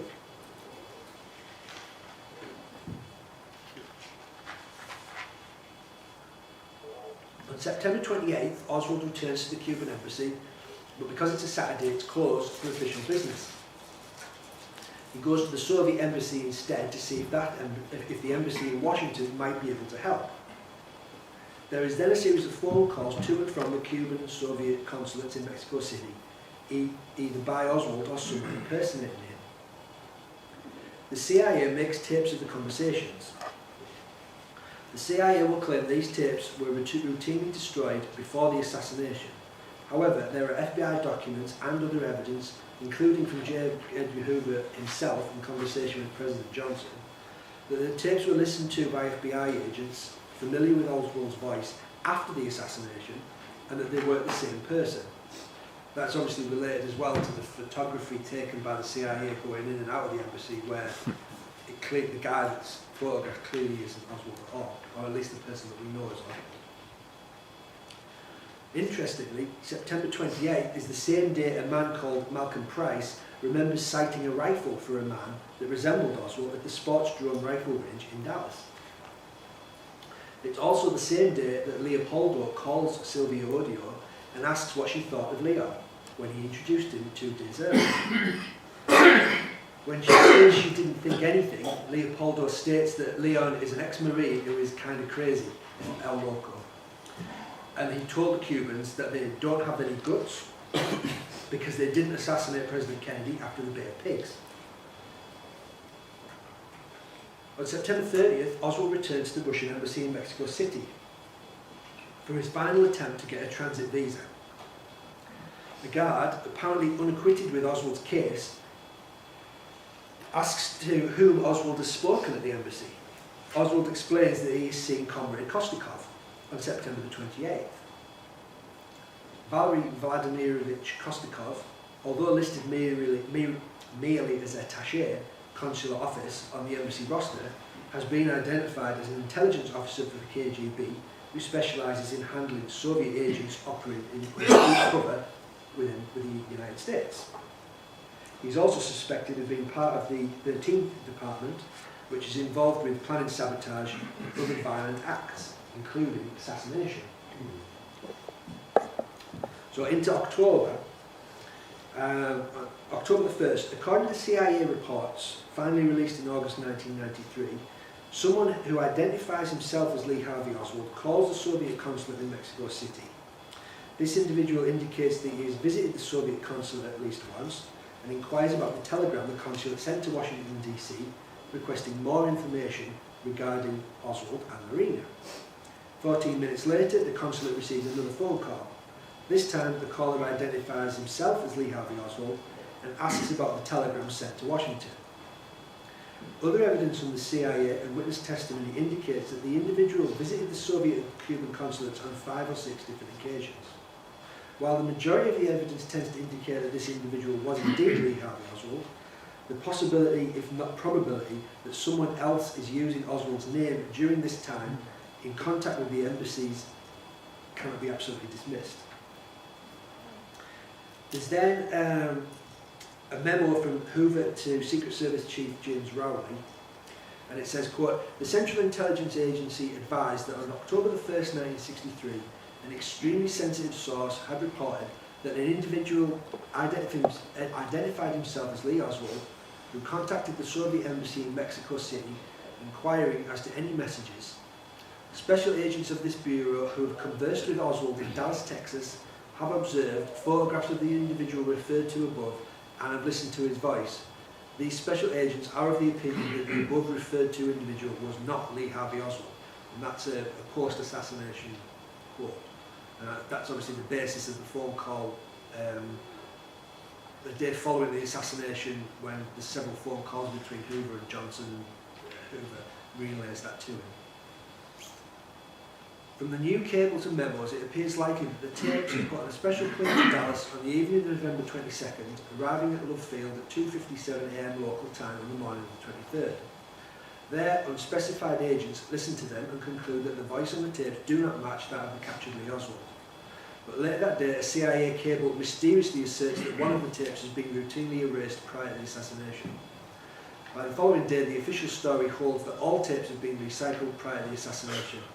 However, there is now enough in the record concerning the tape's existence that there's every reason to believe that these later cables in fact represent the beginning of the cover. So Oswald departs Mexico City by bus on October the 2nd at 8:30 AM. He arrives in Dallas at 2:20 PM on October the 3rd. Then, strangely, an unidentified man phones the Soviet embassy in Mexico City at 3:39 PM, speaking in broken Spanish, then English, saying he's looking for a visit to Russia. But that man doesn't identify himself as Oswald, so it's unlikely to be delayed. So,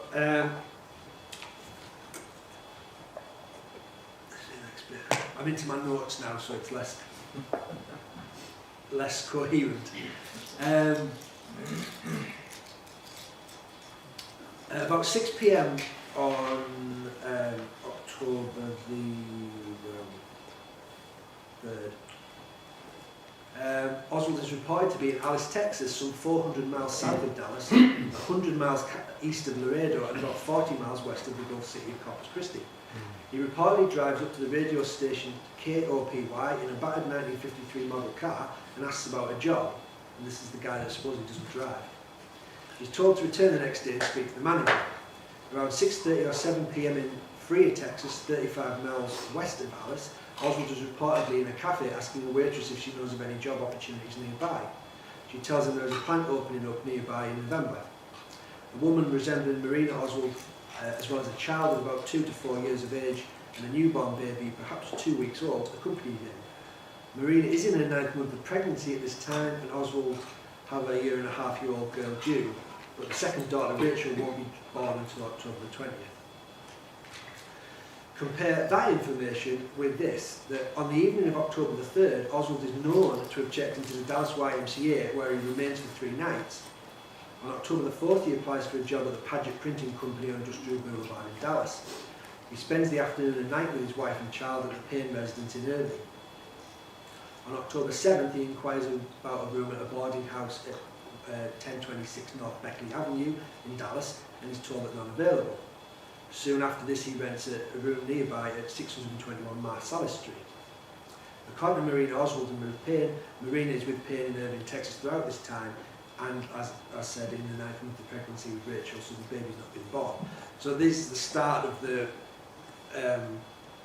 dual sightings starting to happen across the state.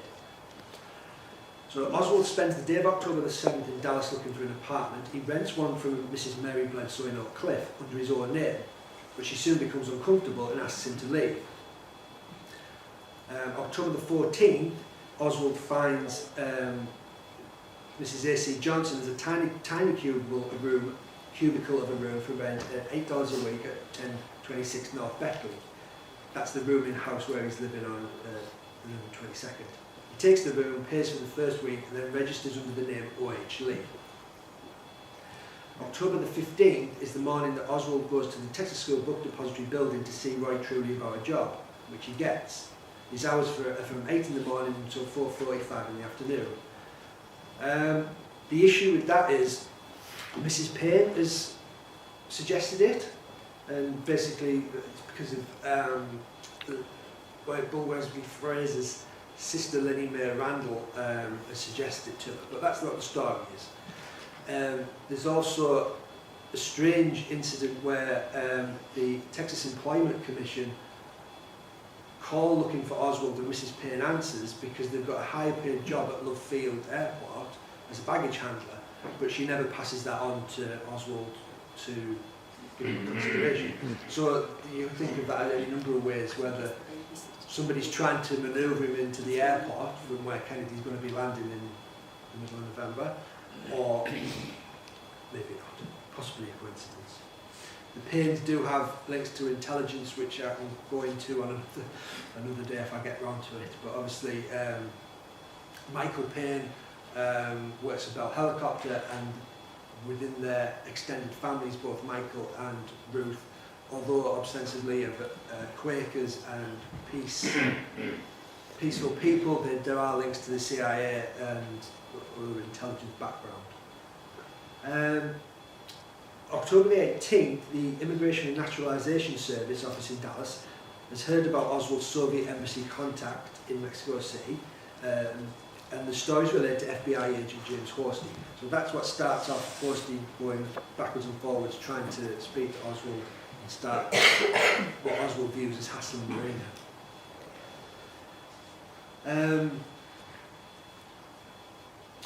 October the 20th, Marina gives birth to her second child. The daughter's given the name Audrey, Marina Rachel Oswald. October the 23rd, the CIA requested a photograph of Lee Harvey Oswald to check against its own file. Now, this is related to the selective service card, which is quite long, so I'm going to read it verbatim. Elliot Cho's DD-173 identity card is supposedly postmarked on this date.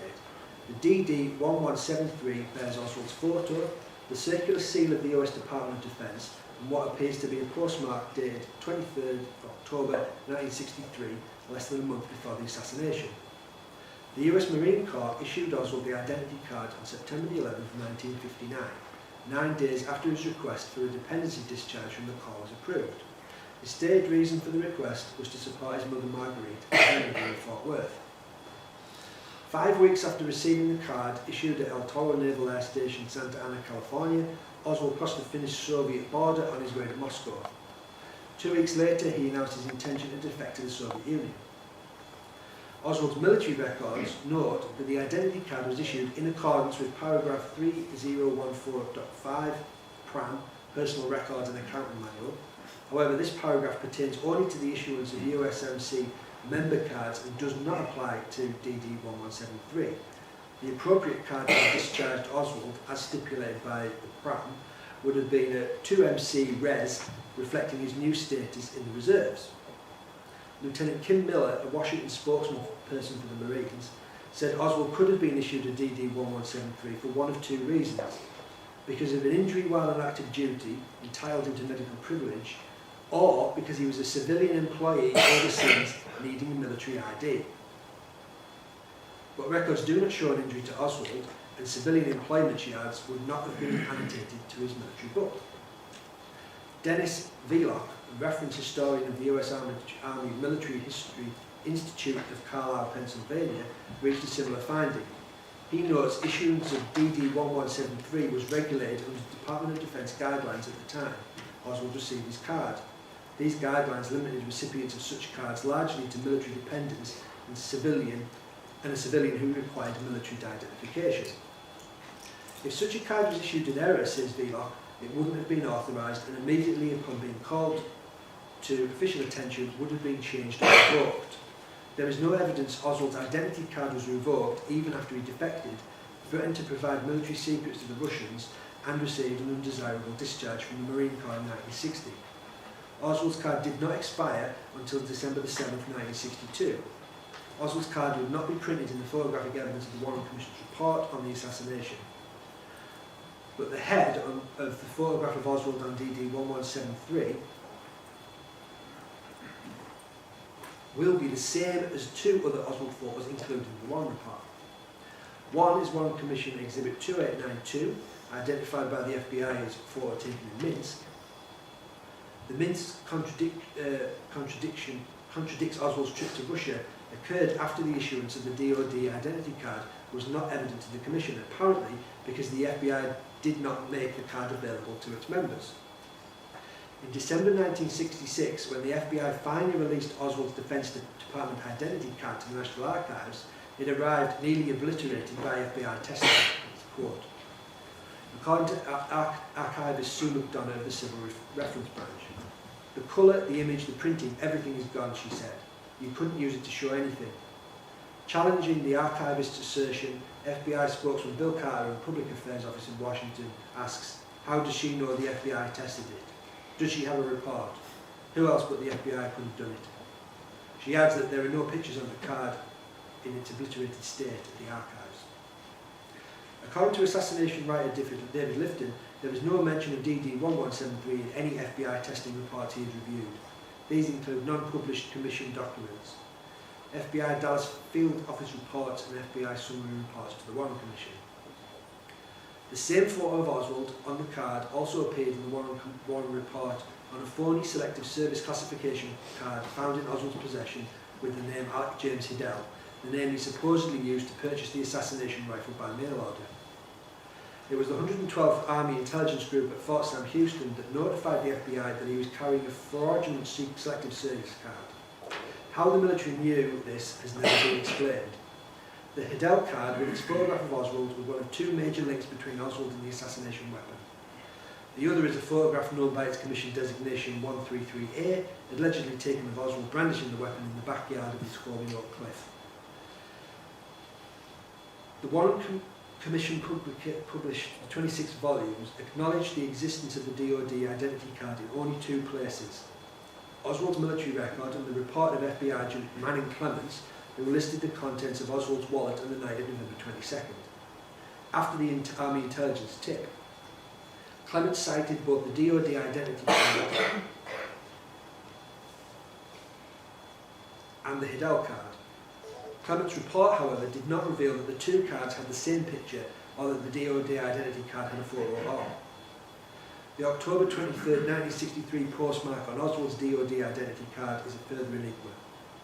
If found drop in any mailbox, the card's reverse side instructs. It then tells the postmaster, return to Department of Defense, Washington, 25 DC. Robert Blakey, former General Counsel to the House Select Committee on Assassinations, considered the possibility that the card was lost, dropped in the mailbox, postmarked and delivered to the Defence Department. In that case, says Blakey, Defence would have had to have given it back to Oswald. Interesting. Wesley Liebler, an Associate Counsel to the Warren Commission, expressed similar surprise at the convulsions of Oswald's mysterious ID card. This is all new to me, he says. 2 things seem odd. The picture identified as Oswald in Minsk and the postmark of the defence card. The postmark implies the Defence Department either mailed it back to him or gave it to him at some time. If so, that would have happened less than a month before Kennedy's assassination. Was, as some conspiracy theorists suggest, Oswald working for the US government at the time? Researcher Paul Hock of Berkeley, California, attempted to discover the significance of Oswald's DD Form 1173 as early as 1974. He says the House Select Committee on Assassinations attempted to deal with the possibility that Oswald had been working with the US government after he left the Marines, but as far as we know, they didn't deal with this card, and it may have been the missing element. By October the 25th, a new bulletin comes to the FBI from New Orleans. Another agency, possibly the CIA, has notified the FBI that Lee Harvey Oswald has been in contact with the Soviet embassy in Mexico City sometime during the early part of this month. This information spurs Agent Hosty to renew his efforts to locate Oswald, but there now seems to be the possibility of Soviet intrigue. On October the 30th, Hosty is in Irving, Texas, looking at the 2515 house at 5th Street in an attempt to locate the whereabouts of Oswald. Hosty begins his inquiry by going to the house next door. A woman named Dorothy Roberts is at home. Hosty greets her and does not tell her he's an FBI agent. Instead, he disguises his identity and purpose. Mrs. Roberts proves helpful. She says her next door neighbour is Mrs. Payne, the wife of Michael Payne. They are not living together, for they've recently separated. Michael is an employee of Bell Helicopter Company in Fort Worth. Ruth is a part-time teacher of the Russian language at St. Mark's School for Boys in Dallas. On October the 31st, in his attempt to locate the whereabouts of Oswald, Hosty does a background check of Ruth and Michael Payne by calling the Sheriff's Office, the local police department, the helicopter company and the credit bureau. He finds out that there are no criminal records on the Paynes, that Michael is a research engineer with a security clearance at Bell Helicopter, that Ruth is classified as a housewife, and they are reputed to be good, responsible citizens of their community. On November the 1st, that's the date of an FBI airtel from Hosty, that Hosty receives from San Antonio, to which he will respond 14 days later. Right-wing subversives are Hosty's FBI specialty. The subject of the exchange of the airtel is John Thomas Mason, Internal Security Cuba. Hosty is also directed to begin searching for George Perrell. He subsequently goes to Ruth Payne's home just outside Dallas, where Marina Oswald is staying.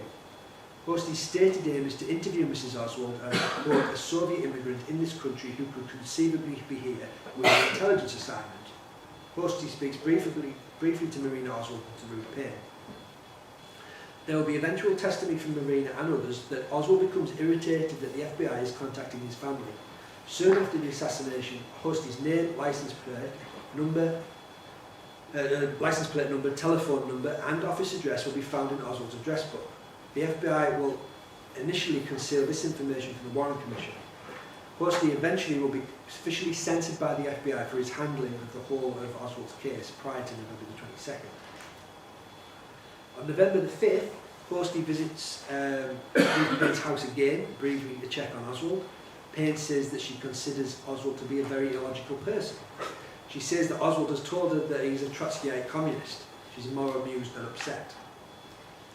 On November 7th, Oswald visits the FBI's Dallas office. He leaves a note for Agent Hosty. The receptionist, who glances at the note, recalls it as saying something along the lines of, "Let this be a warning, I will blow up the FBI and the Dallas Police Department if you don't stop bothering my wife." Agent Hosty remembers the message reads, "If you have anything you want to learn about me, then you will come to talk to me directly. If you don't cease bothering my wife, I will take appropriate action and report this to the proper authorities." This is the note that Special Agent in Charge Gordon Shanklin directs Oswald to flush down the toilet once the assassination happens.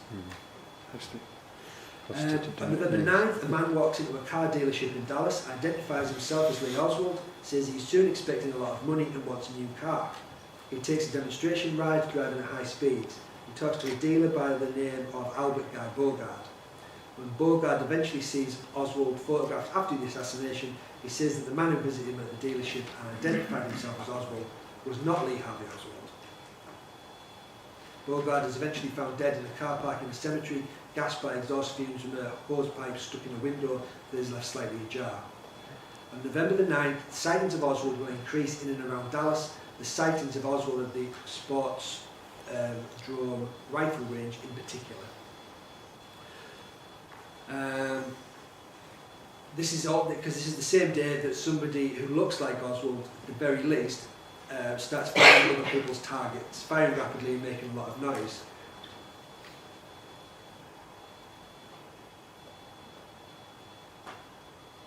November 12th.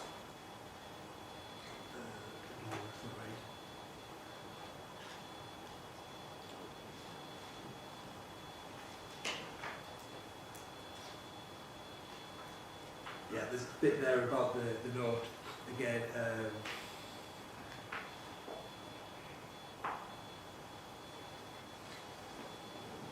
Yeah, there's some discrepancy about what day it is that Oswald was to the Dallas FBI office. So it may have been November the 12th. Hosty will testify that the note says in effect, "If you have anything you want to learn about me, come and talk to me directly. If you don't, come bothering my wife. I will take appropriate action and report to the proper authorities." Ray and Mary LaFontaine and Oswald talk suggest that this note might have contained a warning about the planned assassination of JFK 10 days from now. Following the assassination, Dallas Special Agent in Charge Gordon Shanklin will order Hosty to destroy the note, which he does. Shanklin will later deny knowing of the note. The Assassination Committee will note in 1979 that it regarded the incident of the note as a serious impeachment of Shanklin and Hosty's credibility, adding that it was not possible to establish with confidence what the note's contents were. William Sullivan of the FBI will eventually say that Hoover ordered the destruction of the note. He said, "I can't prove this, but I have no doubt about it." Per request by Marina, Oswald stays in Dallas that weekend. That's the weekend before the assassination. His whereabouts on the evening of Friday, November the 15th to the morning of Monday, November the 18th are not entirely established. November the 16th, Dallas reports the motorcade is definitely on. The motorcade route is announced publicly. The turn in front of the building, the turn in front of the depository building is not mentioned.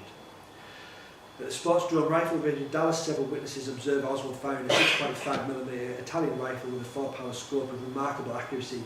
He takes all shell casings with him when he leaves the range. The witnesses have seen the same rifleman at the range before firing the same rifle.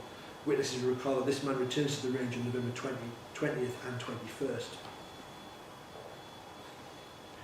In their book, Oswald Talked, researchers Ray and Mary LaFontaine maintain that this is the day, Saturday, that Oswald provides the Bureau with his last known pre-assassination report. The story of the interview is reported in the Dallas Morning News article headline, "Oswald interviewed by FBI on November the 16th. This account by Dallas Morning News staff, writer James Ewell, will appear on Sunday, November the 24th, the same day that Jack Ruby will be shot by Oswald in the basement of the... Jack Ruby will shoot Oswald in the basement of the Dallas police station." The article begins with the following.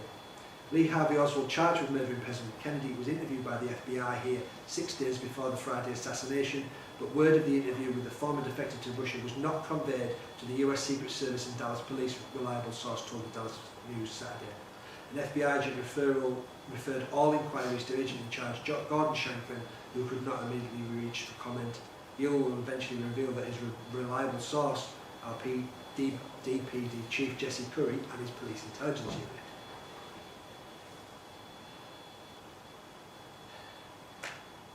Right.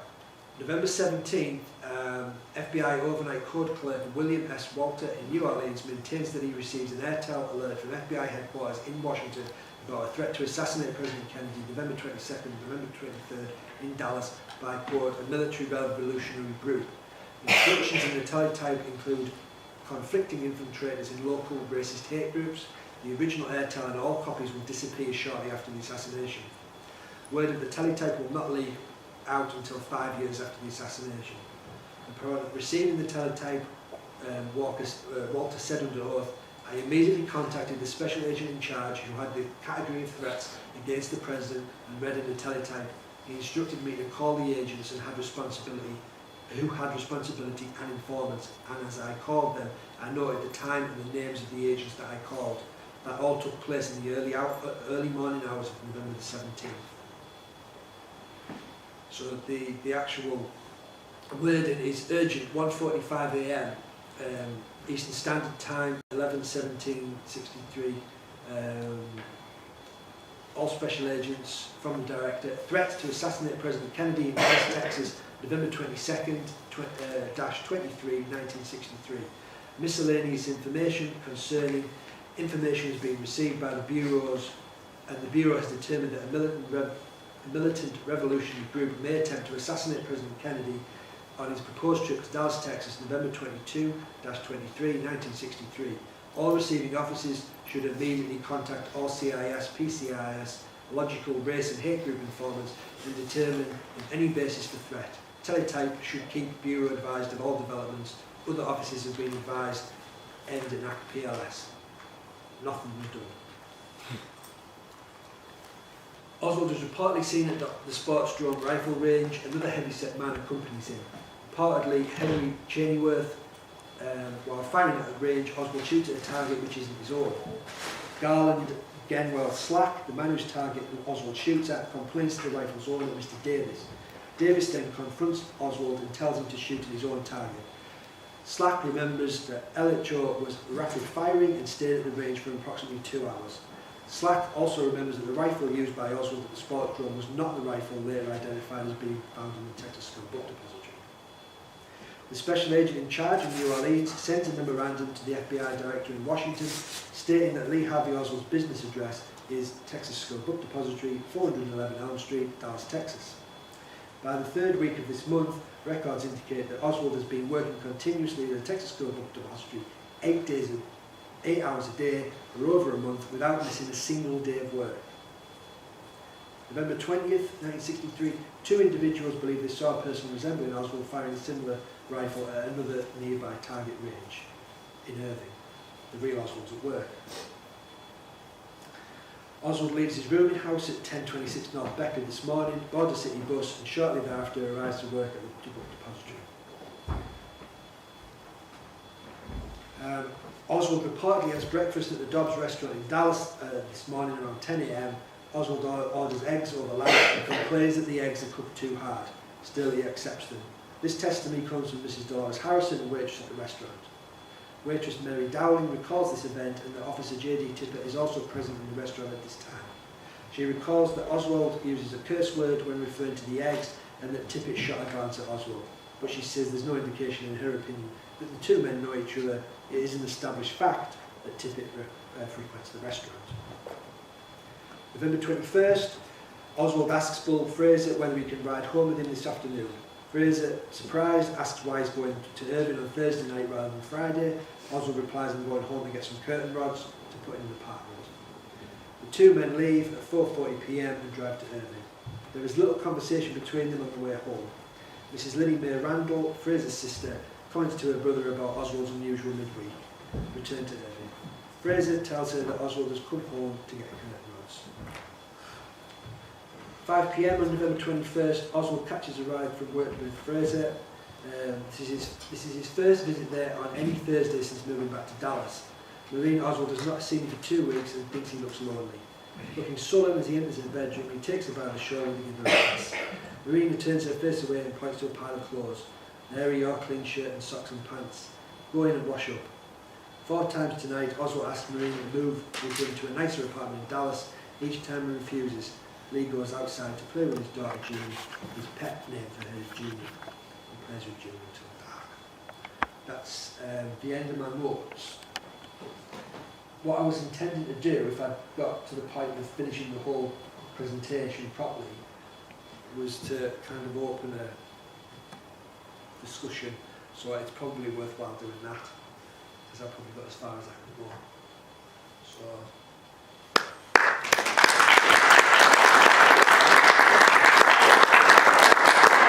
Thanks so much, Paul. One question, you mentioned the stage and at which the sheep dipping of Oswald started, and you went through many aspects of where this was taking place. What do you think is the most substantial evidence that actually said that Oswald was ever in Mexico City anyway? A lot of people say that he never went there. Do you think there is anything in your mind that says that maybe the visit to the embassy, or certainly not the photograph, that makes him look like a trucker? There's no voice recording that anybody recognises. There's no photographic evidence. All the evidence is that things like the receipts for purchases, the bus tickets, those kind of things. Now that doesn't necessarily say it was him, because if it was an imposter or multiple imposters, for example, being in the queue for getting the visa, those kind of things, and we've seen through example after example, people recognising him or somebody that looks like him at various places, and he can't be in more than one place at once. And I know that that's Armstrong's view that it's more than one person. Can't rule his theory out completely, because I mean. Well, it must be more than one person, mustn't it, really? But the Harvey and Lee thing. But I mean, I've never even touched on that, because it's so big, even just taking it for face value that there's one Lee Harvey Oswald. I think it's mainly imposters. I don't think he probably did go, but I don't think it's him at the embassy in every single instance. It's certainly not him phoning the embassy because of the voice recordings. Even the FBI agreed to that. So it's something that's not being resolved after all this time. Do you think he went, in your opinion? Yeah, but I think it was part of the whole process of probably, I think they were trying to either lay a trail for people to pick up, to people trying to get back to Russia, or to try and get into Cuba, so that when he was then blamed for the assassination, they could then throw it onto Castro to create the reason for making another invasion of Cuba happen. I think that's where the second part of the conspiracy came into it, where Johnson said, wait, let's not do this, it's going to cause World War III, let's cover it up. The best way to cover it up is lone gunmen. And that's kind of my line of thinking, that it was a kill two birds with one stone situation. We'll get rid of Kennedy. We won't necessarily, it's not, I don't think they planned to make it a lone gunman, because the original conspiracy to kill Kennedy, I think they wanted to make it look like Castro did it to make the reason to invade again. Sorry, I want to comment on the, because I've looked into in quite detail, the call from the Texas Commission about the Love Field job. So they tried ringing twice. The first time the phone wasn't picked up. The second time was actually the date he'd already started. Right. So they spoke, the guy spoke to a female. Ruth Payne claimed that she never recalled the conversation. It could be she took the call, and because he'd already started, it was just stated, well, he's already working. But there is another alternative. The fact, which has never been mentioned, is that Ruth Payne employed a teenage female from the area to babysit the kids from time to time, and that teenager was actually even used after the people came on the 22nd. The girl's name's never been released, and obviously she's never been interviewed, but it could be that the teenage girl answered the call and just went, well, he's not here and I know he's got a job, and that was it. So I just wanted to make, because nobody's ever made that comment. It could well be a coincidence. Yeah. It could well be. But a lot of coincidences, as we all know. Life is full of coincidences. Yeah, absolutely, yeah. So I'm struck by all the kind of did he or did he not go to Mexico, did he or did he not go to the embassy. One thing that stands out, well, two elements of the same thing stand out to me. Like, we know that there were recordings made of phone calls. Yeah. We know that there was CIA photographic surveillance, even if the photo produced was not of Oswald. My view on this, and it may be naive and stupid, is quite simply that if they had got Oswald on a photo, that photograph would have been printed on every publication worldwide every day for the next 50 years. Here is the proof Oswald was trying to get back, because we've got a photo of him. So the simple fact that the photograph of Oswald is absent tells me that he wasn't there, and everything else is just put together. That's a decent argument. Of course, what they'd say, which I think is probably one of the more ridiculous things that they've said, is that The equipment wasn't working. it wasn't working that day, or it was switched off, or blaming the bureaucratic. We're civil servants, exactly. we don't take photographic And surveillance on yeah. Saturdays. I work in, But we have got this guy. exactly. But he's going to be identified as well. I mean, I think Some have identified, some have I think- attempted to identify He him. definitely isn't Oswald. Oh, No, I but don't remember who he was. there was, no, somebody has suggested that that guy is none other than Ralph Gebb, who is Matt Wallace's old university football team guy. And one thing I'd like to throw this for Jean, actually, forgive me, Paul, just while we're on this, the suggestion that Jack Ruby dropped off that rifle earlier that morning and was spotted by the lady's name that escapes me now. If you look at the photograph of the guy who was supposed to be Oswald, if indeed it was Ralph Gebb, I do not know. But if you look at the eyes, the bridge of the nose, the face, if you put those two guys together, they could almost be twin brothers. The resemblance is very striking. And I would like to suggest that the guy who was seen taking the rifle out the back of the pickup truck was not Jack Ruby. It was in fact this guy who has been identified, perhaps wrongly, as Ralph Gebb. But whoever it is, it's possibly the same guy that was seen in Mexico. Just one problem with that. Go. Is that Julia, what was her name? Julianne Mercer. Julianne Mercer. That she said afterwards that the affidavit they presented was not signed by her. It was not. She said that in fact they showed her a group of photographs, and she identified one, and for some reason it was turned over and it said Jack Ruby on the back. Ah, so right, it said Jack Ruby. This is in, I can't remember which book this is in. Sixth floor, was it? Who? Was it the man on the sixth floor or something like that? The men on the sixth Men on the floor. sixth God, floor. that's- I don't think it was that, I've seen that story in other places, so, but that she had identified the photo as Jack Ruby. But forgive me, sorry, just to be, I'm really being awkward, I know, but from what you've just said to me, and forgive me, Mike, but she hasn't necessarily identified it as Jack Ruby. What she's done is she said the back of that photo had Jack Ruby written on Exactly. it. Those are two different things, so it could still be. No, but Why that, have they got a that photo photo of is the man that she saw, Oswald? and then it was turned over and it said Jack Ruby. And that was before he shot Oswald, wasn't it? Oh, okay. Before he shot Oswald. And Okay. that was the thing that she said was completely left out of her affidavit. I can't remember where I read about her affidavit. It was one of the critics groups reviewing that matter. I think Garrison refers to it, doesn't he, in on the Trail of the Assassins. Oh yeah, it's probably possibly there. But no, I mean, if it were Oswald in Mexico and they got, you know, we'd see them, they'd make damn sure they identified him, wouldn't they? It's just. Sorry, I was just going to say, I swayed back and forth. These days, I actually believe he went to Mexico. Amongst his belongings, for instance, there's a green Mexican soap.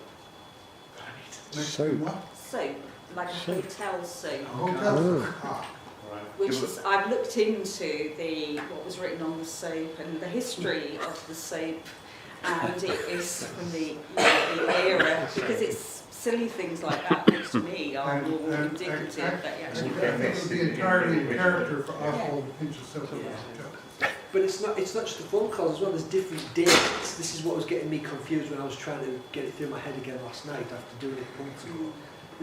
It's not clear that there's the correct dates of when he checked into the hotel, under what name, were there more people checking in under different names that were similar. It's all very confusing. I know the Lopez report is probably the best source for that. But as we all say, you can pick one little thing out and then it balloons up into something else. And just looking at Mexico City, probably something. I mean, when I've got to do this, I'm not going to go back into it because, like I said, it took me 4 years to get to this point, and I'm like, I'm going to kind of move on to the next part. So I'll hand it over to the next person who wants to look at Mexico City as a project. I want to get onto the actual data because there's loads of things that I'll get to when I present that about the Cal Mather thing, the Collins radio and all of that, which I've been particularly interested in doing. So that will be the final part, and I promise I will do it and tie it all up, and then, as I say, I'll move on to something else for future presentations. Thanks very much.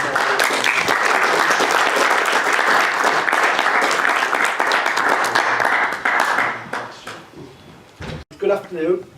This is a continuation of the presentation I began last year at this conference. Those of you that were in attendance then might remember we looked at the biography of Lee Harvey Oswald, the signs of what Church Committee investigator Senator Richard Schweiker called the fingerprints of intelligence that are found all over the place where Oswald is concerned. I talked about Lee's early life, where he was interested in spies and Cold War political intrigue.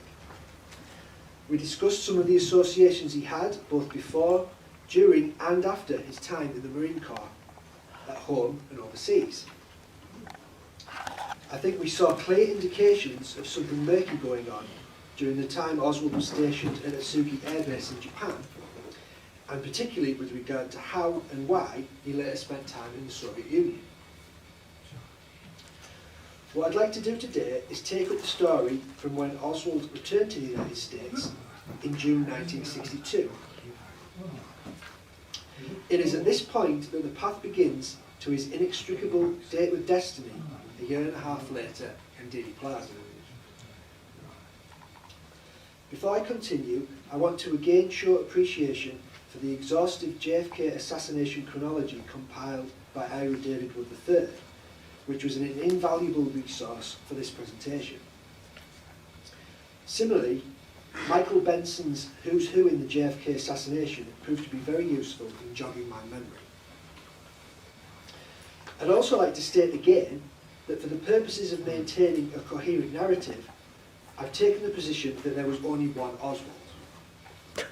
That doesn't mean I think the Harvey and Lee scenario is wrong, just that I'm not going to get into that in detail today, though that might be the natural extension of this work, and I could well go there next. So, June 1962. Robert Oswald has offered his brother lodgings to Lee, and after he and Marina arrived by boat in New Jersey on the 13th, and via New York and Georgia, they head for Fort Worth, Texas, with apparently little fanfare. The FBI don't even meet with him until the 26th of June, and his file is closed in short order, which is strange given he tried to renounce his citizenship in Russia in return for state secrets. That's the official word anyway, but as we'll see, the intelligence agencies of the US government would take a keen interest in Oswald over the next 18 months.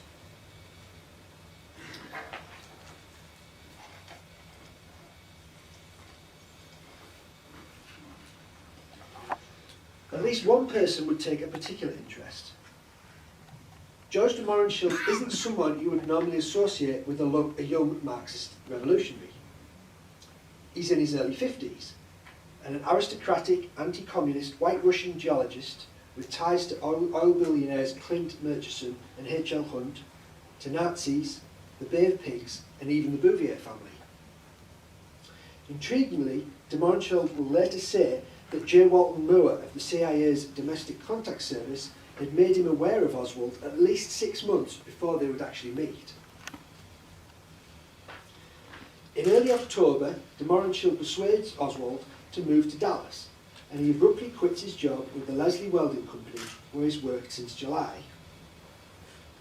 Oswald's mother, Marguerite, will later say she had the impression that de Mohrenschildt had already arranged a job for her son in Dallas. And lo and behold, he begins work at Jagger's Charles Stovall on October 11th.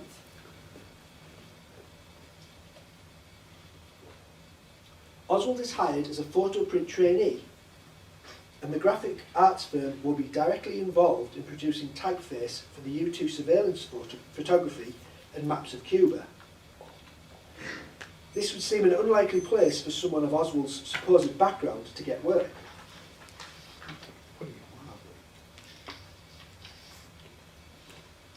Although the Texas Employment Commission has officially found this job, George de Mohrenschildt's wife and daughter both say de Mohrenschildt organised it.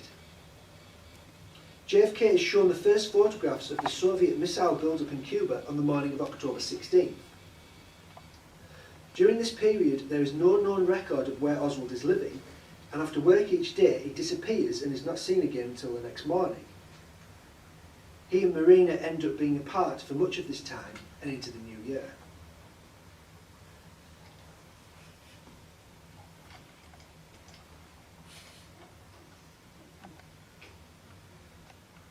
On February 22nd, 1963, the Oswalds are introduced to Ruth Paine at a party organised by George de Mohrenschildt. Paine's husband, Michael, has worked for defence contractor Bell Helicopter in Fort Worth since 1958 under the supervision of former Nazi General Walter Dornberger. The couple also have family connections to the intelligence community. On March the 3rd, Ruth Paine writes her first letter to Marina asking if she can visit, and on the same day, the Oswalds move to 214 West Neely Street in Dallas.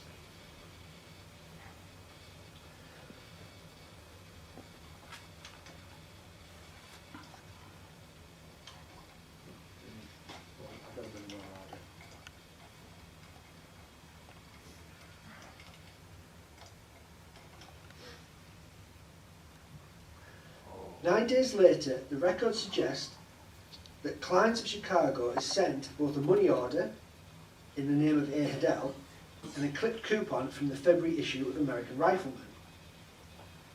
That's the money order. That's the coupon. That's the advert, and the American Carcano is that one there. The publication has advertised a cheap World War II era 36-inch long 6.5mm Italian-made Manica Carcano carbine. Oswald is still working at Jagger Charles Stovall at this time, and according to the data that clocked employees in and out, he works continuously on March 12 from AM until 12:15 PM. This makes it hard to explain how the postmark can be married up with the money order, given that the mail truck would have picked up his postal order at 10 AM. That would mean it would have arrived at Love Field before noon, making it impossible for him to have purchased the money order or sent it through the mail from the correct postal zone.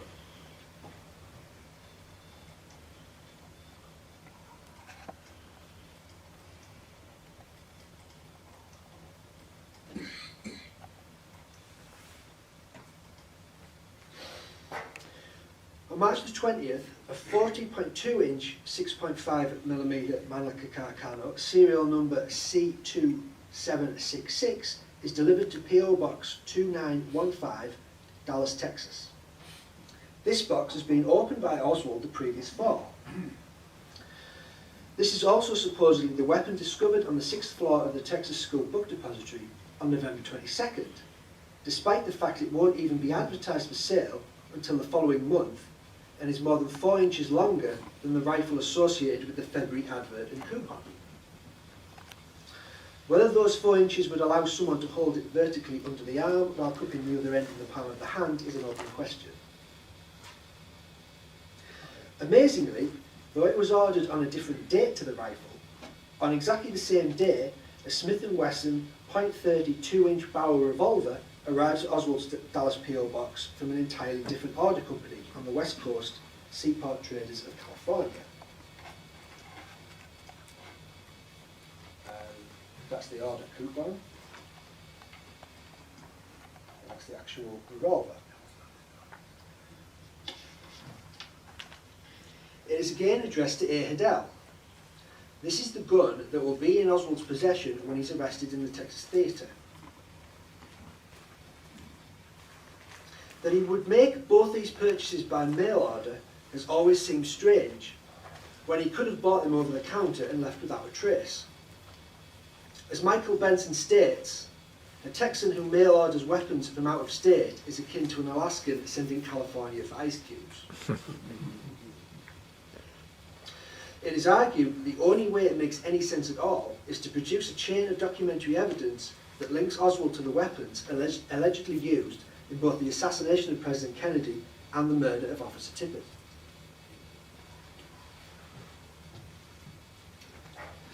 Interestingly, in early 1963, both Klein's Sporting Goods in Chicago and Seaport Traders in Los Angeles were under investigation by a US Senate subcommittee chaired by Senator Thomas Dodd of Connecticut for practices in shipping firearms. Some researchers have suggested that if Oswald really did order the guns, it could well have been in some kind of role he might have had as a government asset and provocateur in a sting operation linked to this investigation. The Warren Commission was never able to ascertain when or how Oswald actually came into physical possession of either weapon. There is no record of this delivery ever being collected. Indeed, no person other than Oswald was authorised to receive mail through the box because we know that he listed no aliases or names of other people who could access it on his application form. John Armstrong is particularly strong on this point. According to postal regulations, a letter or parcel addressed to anyone other than the box holder would be stamped addressee unknown and returned to sender. They never explained why or how Oswald was able to pick up a package that contained a firearm from the post office without filling out a postal form 2162, which was required to be filled out by both the shipper and the receiver of a firearm. They never asked Klein's nor the post office for a copy of this form, which was required to be kept by the post office for 4 years.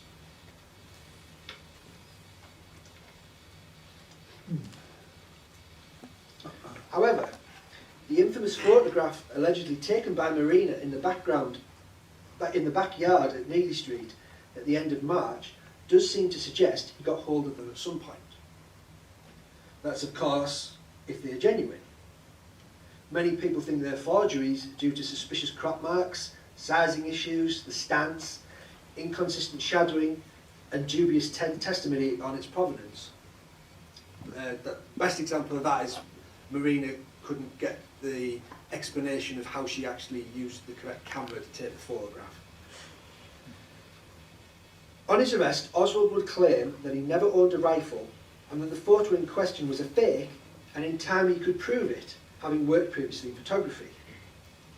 This is likely a reference to his employment with Jagger Charles Stovall, and perhaps not coincidentally, Oswald is asked to leave that job on the 6th of April, allegedly for using company equipment for his personal use. Just four days later, while he sits behind his desk at home, around 9 PM, a shot is fired through the window of retired US Major General Edwin Walker.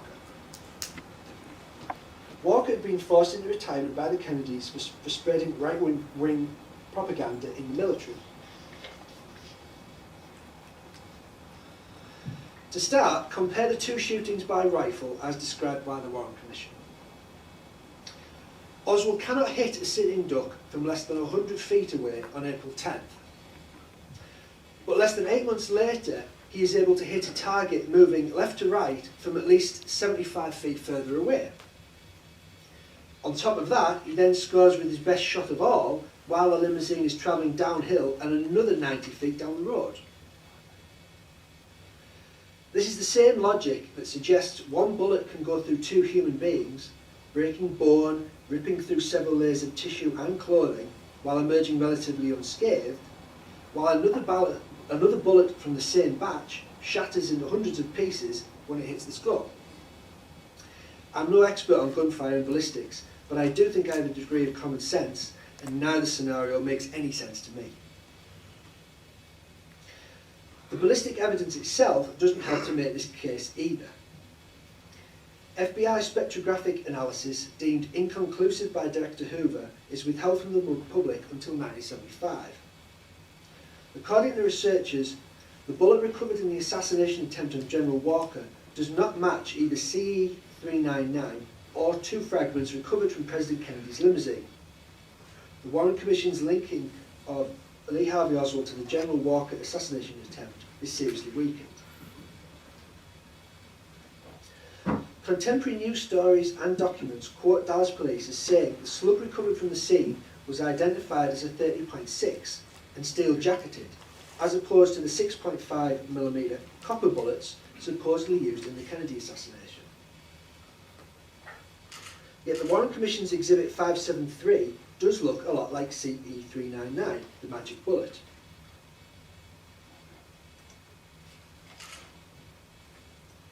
General Walker. And there's the comparison of bullets. Now, it might be argued that the DPD report was simply mistaken, but much like the way Governor Connolly insisted that the flight of the latter did not occur, General Walker was adamant that the former is not authentic either. Quote, "The bullet before your select committee called the Walker bullet is not the Walker bullet. It is not the bullet that was fired at me and taken out of my house by the Dallas City Police on April 10th, 1963. The bullet you have was not gotten from me or taken out of my house by anyone at any time. The bullet used and pictured is a ridiculous substitute for a bullet completely mutilated, bearing no resemblance to any unfired bullet in shape or form. I saw the hunk of lead picked up by a policeman in my house, and I took it from him and I inspected it carefully. There is no mistake. There has been a substitution for the bullet fired by Oswald and taken from my house." On top of this, it would emerge from the much heralded neutron activation analysis test that supposedly proved all the ammunition could be linked to the Mannlicher Carcano rifle, and therefore Oswald himself, that the lead core of CE-573, the Walker bullet, was substantially different from the lead in both CE-399, the magic bullet, and CE-567, a fragment from the limousine. In particular, analysis found that the concentration of antimony in CE-573 was less than 3% of the antimony concentration in ammunition linked to the assassination. This was not a finding sufficient enough to say with any certainty that the samples came from different types of bullet and weapon, but nonetheless it does serve to discredit claims of proof in general on behalf of the technique.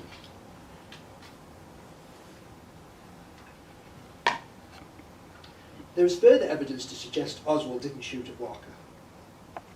The police always believed it was the work of several men, until Marina incriminates her husband after the assassination. The famous note telling her what to do if he is caught does not specify what he might be caught doing. And to quote Benson again, "Since Marina was in a precarious position after Lee's arrest in Dallas, assassination researchers suspect she was used. Firstly, there was the issue of her poor English, potentially causing her meaning to be lost in translation either by accident or deliberately, and theoretically she could have been threatened with deportation if she didn't tell law enforcement officials precisely what they wanted to hear. None of the testimony of Marina Oswald before the Warren Commission would have been allowed before a court of law. And without that testimony, the case against Oswald for the assassination is weakened considerably. There is further evidence to suggest Oswald didn't shoot at Walker. On Oswald's last day at Jaggers, Walker aide Robert Surrey sees two men prowling around Walker's house, peeking in windows. Surrey says the pair was driving a dark purple or brown Ford with no license plates. Another aide, Max Clounge, sees a Cuban or dark-complected man in a Chevrolet cruise around Walker's home several times on April 8th. On the night of the shooting, Walter Kirk Coleman, a 14-year-old neighbour, tells police he hears the shot and, peeking over a fence, sees some men speeding down the alley in a light green or light blue Ford. Coleman also says he saw another car, a black Chevrolet with white down the side, in a church parking lot adjacent to Walker's house. The car door was open and a man was bending over the back seat as though he was placing something on the floor of the car. Part of the evidence that will lead the Warren Commission to conclude that Oswald was the gunman are 3 photographs taken of Walker's home found later in Oswald's belongings. Photo experts say that backgrounds of the pictures indicate they were made no later than March 10th, 1 month before the attack on Walker and 2 days before the date of the mail order for the Manca Kikano rifle. So much for the theory this was a spur-of-the-moment act by somebody having lost their job.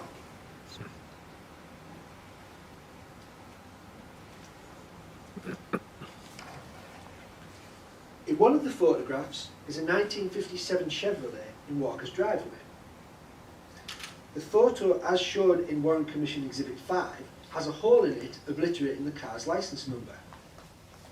It will later be proved that the alteration of this photograph must have occurred while it was in the hands of the authorities, when a photograph of collected evidence in Police Chief Jesse Curry's book Assassination File shows no hole. Interestingly, according to yet another former Walker employee, William McEwen Duff, Jack Ruby visited Walker's home on a monthly basis between December 1962 and March 1963. Next, in perhaps the slowest getaway in history, it is more than 2 weeks later that Oswald leaves Dallas for New Orleans. Marina tells the FBI and Secret Service that it was indeed an escape, but since he had relatives in New Orleans, it isn't a stretch to believe that the move was due to his just becoming unemployed. Or maybe there was more to it. Especially since the influence of Ruth Payne was now clearly beginning to advance, as Marina moved to leave and live with her in Irving. Meanwhile, in Louisiana, Oswald stays with his mob-connected aunt and uncle, and on the 9th of May, at least according to the Warren Commission, he applies to a newspaper ad and is hired by the William B. Riley Coffee Company, located at 640 Magazine Street.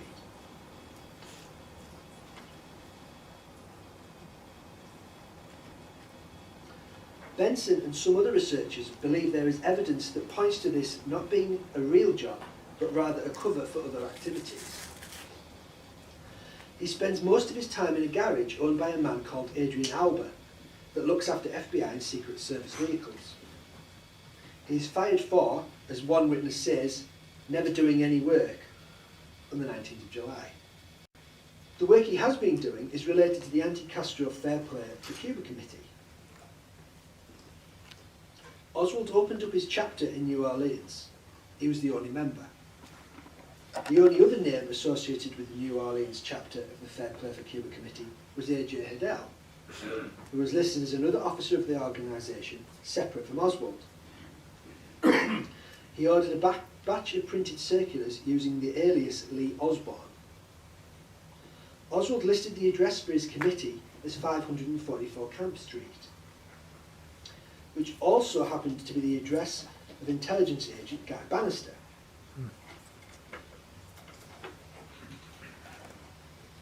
who in turn was working with David Ferry, the strange, hairless man who had been Oswald's supervisor in the Civil Air Patrol. Ferry is suspected of recruiting Oswald into the world of espionage in the first place. At that time, he was a CIA pilot and private investigator for New Orleans crime boss Carlos Marcello. The associate of none other than Dutch Murray, Oswald's uncle, he stays with in New Orleans when he first arrives there. Witnesses see Oswald meeting with both Ferry and Bannister during the summer of 1963 on numerous occasions throughout the state.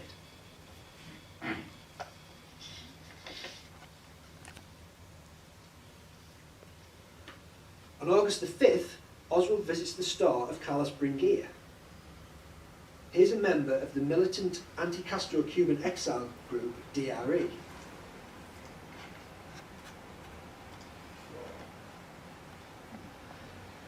And they converse positively of the work they can do together in the effort against Fidel.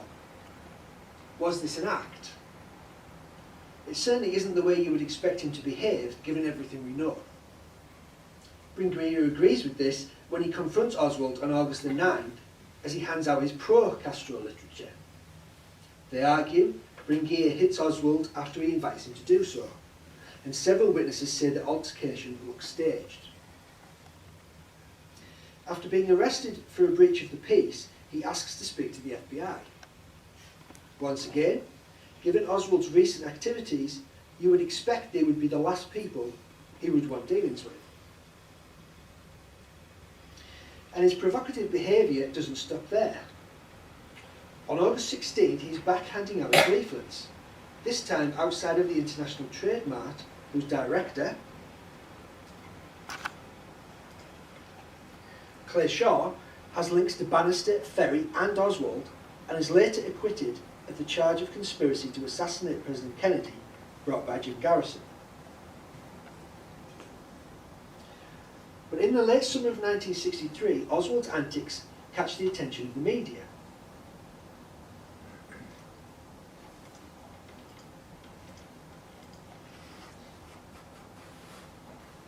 He's filmed by WDSU-TV in New Orleans, handing out his Hands Off Cuba leaflets, and invited to a radio debate with Bringuier, where he's railroaded by right-wing media assets over his life in the Soviet Union. At one point, the normally cool and collected Oswald seems rattled and perhaps lets slip his true role.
Maybe he really was under the protection of the US government and continued to be so as summer turned to fall.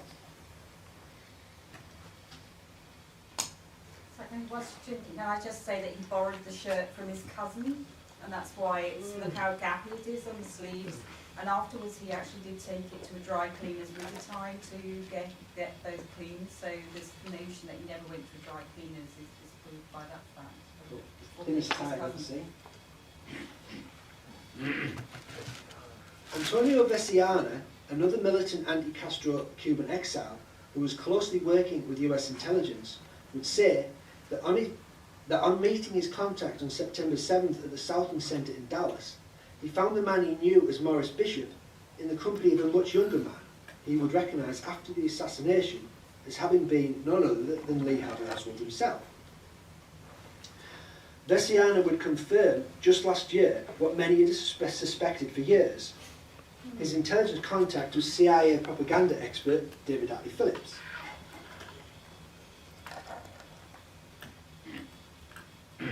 The association between Phillips and Oswald perhaps goes some way toward explaining what would happen in Mexico City later that month, and that is where I'd like to pick things up in part 3. So that's it, because it would have been much longer otherwise. So thank you for listening if anyone's got a question.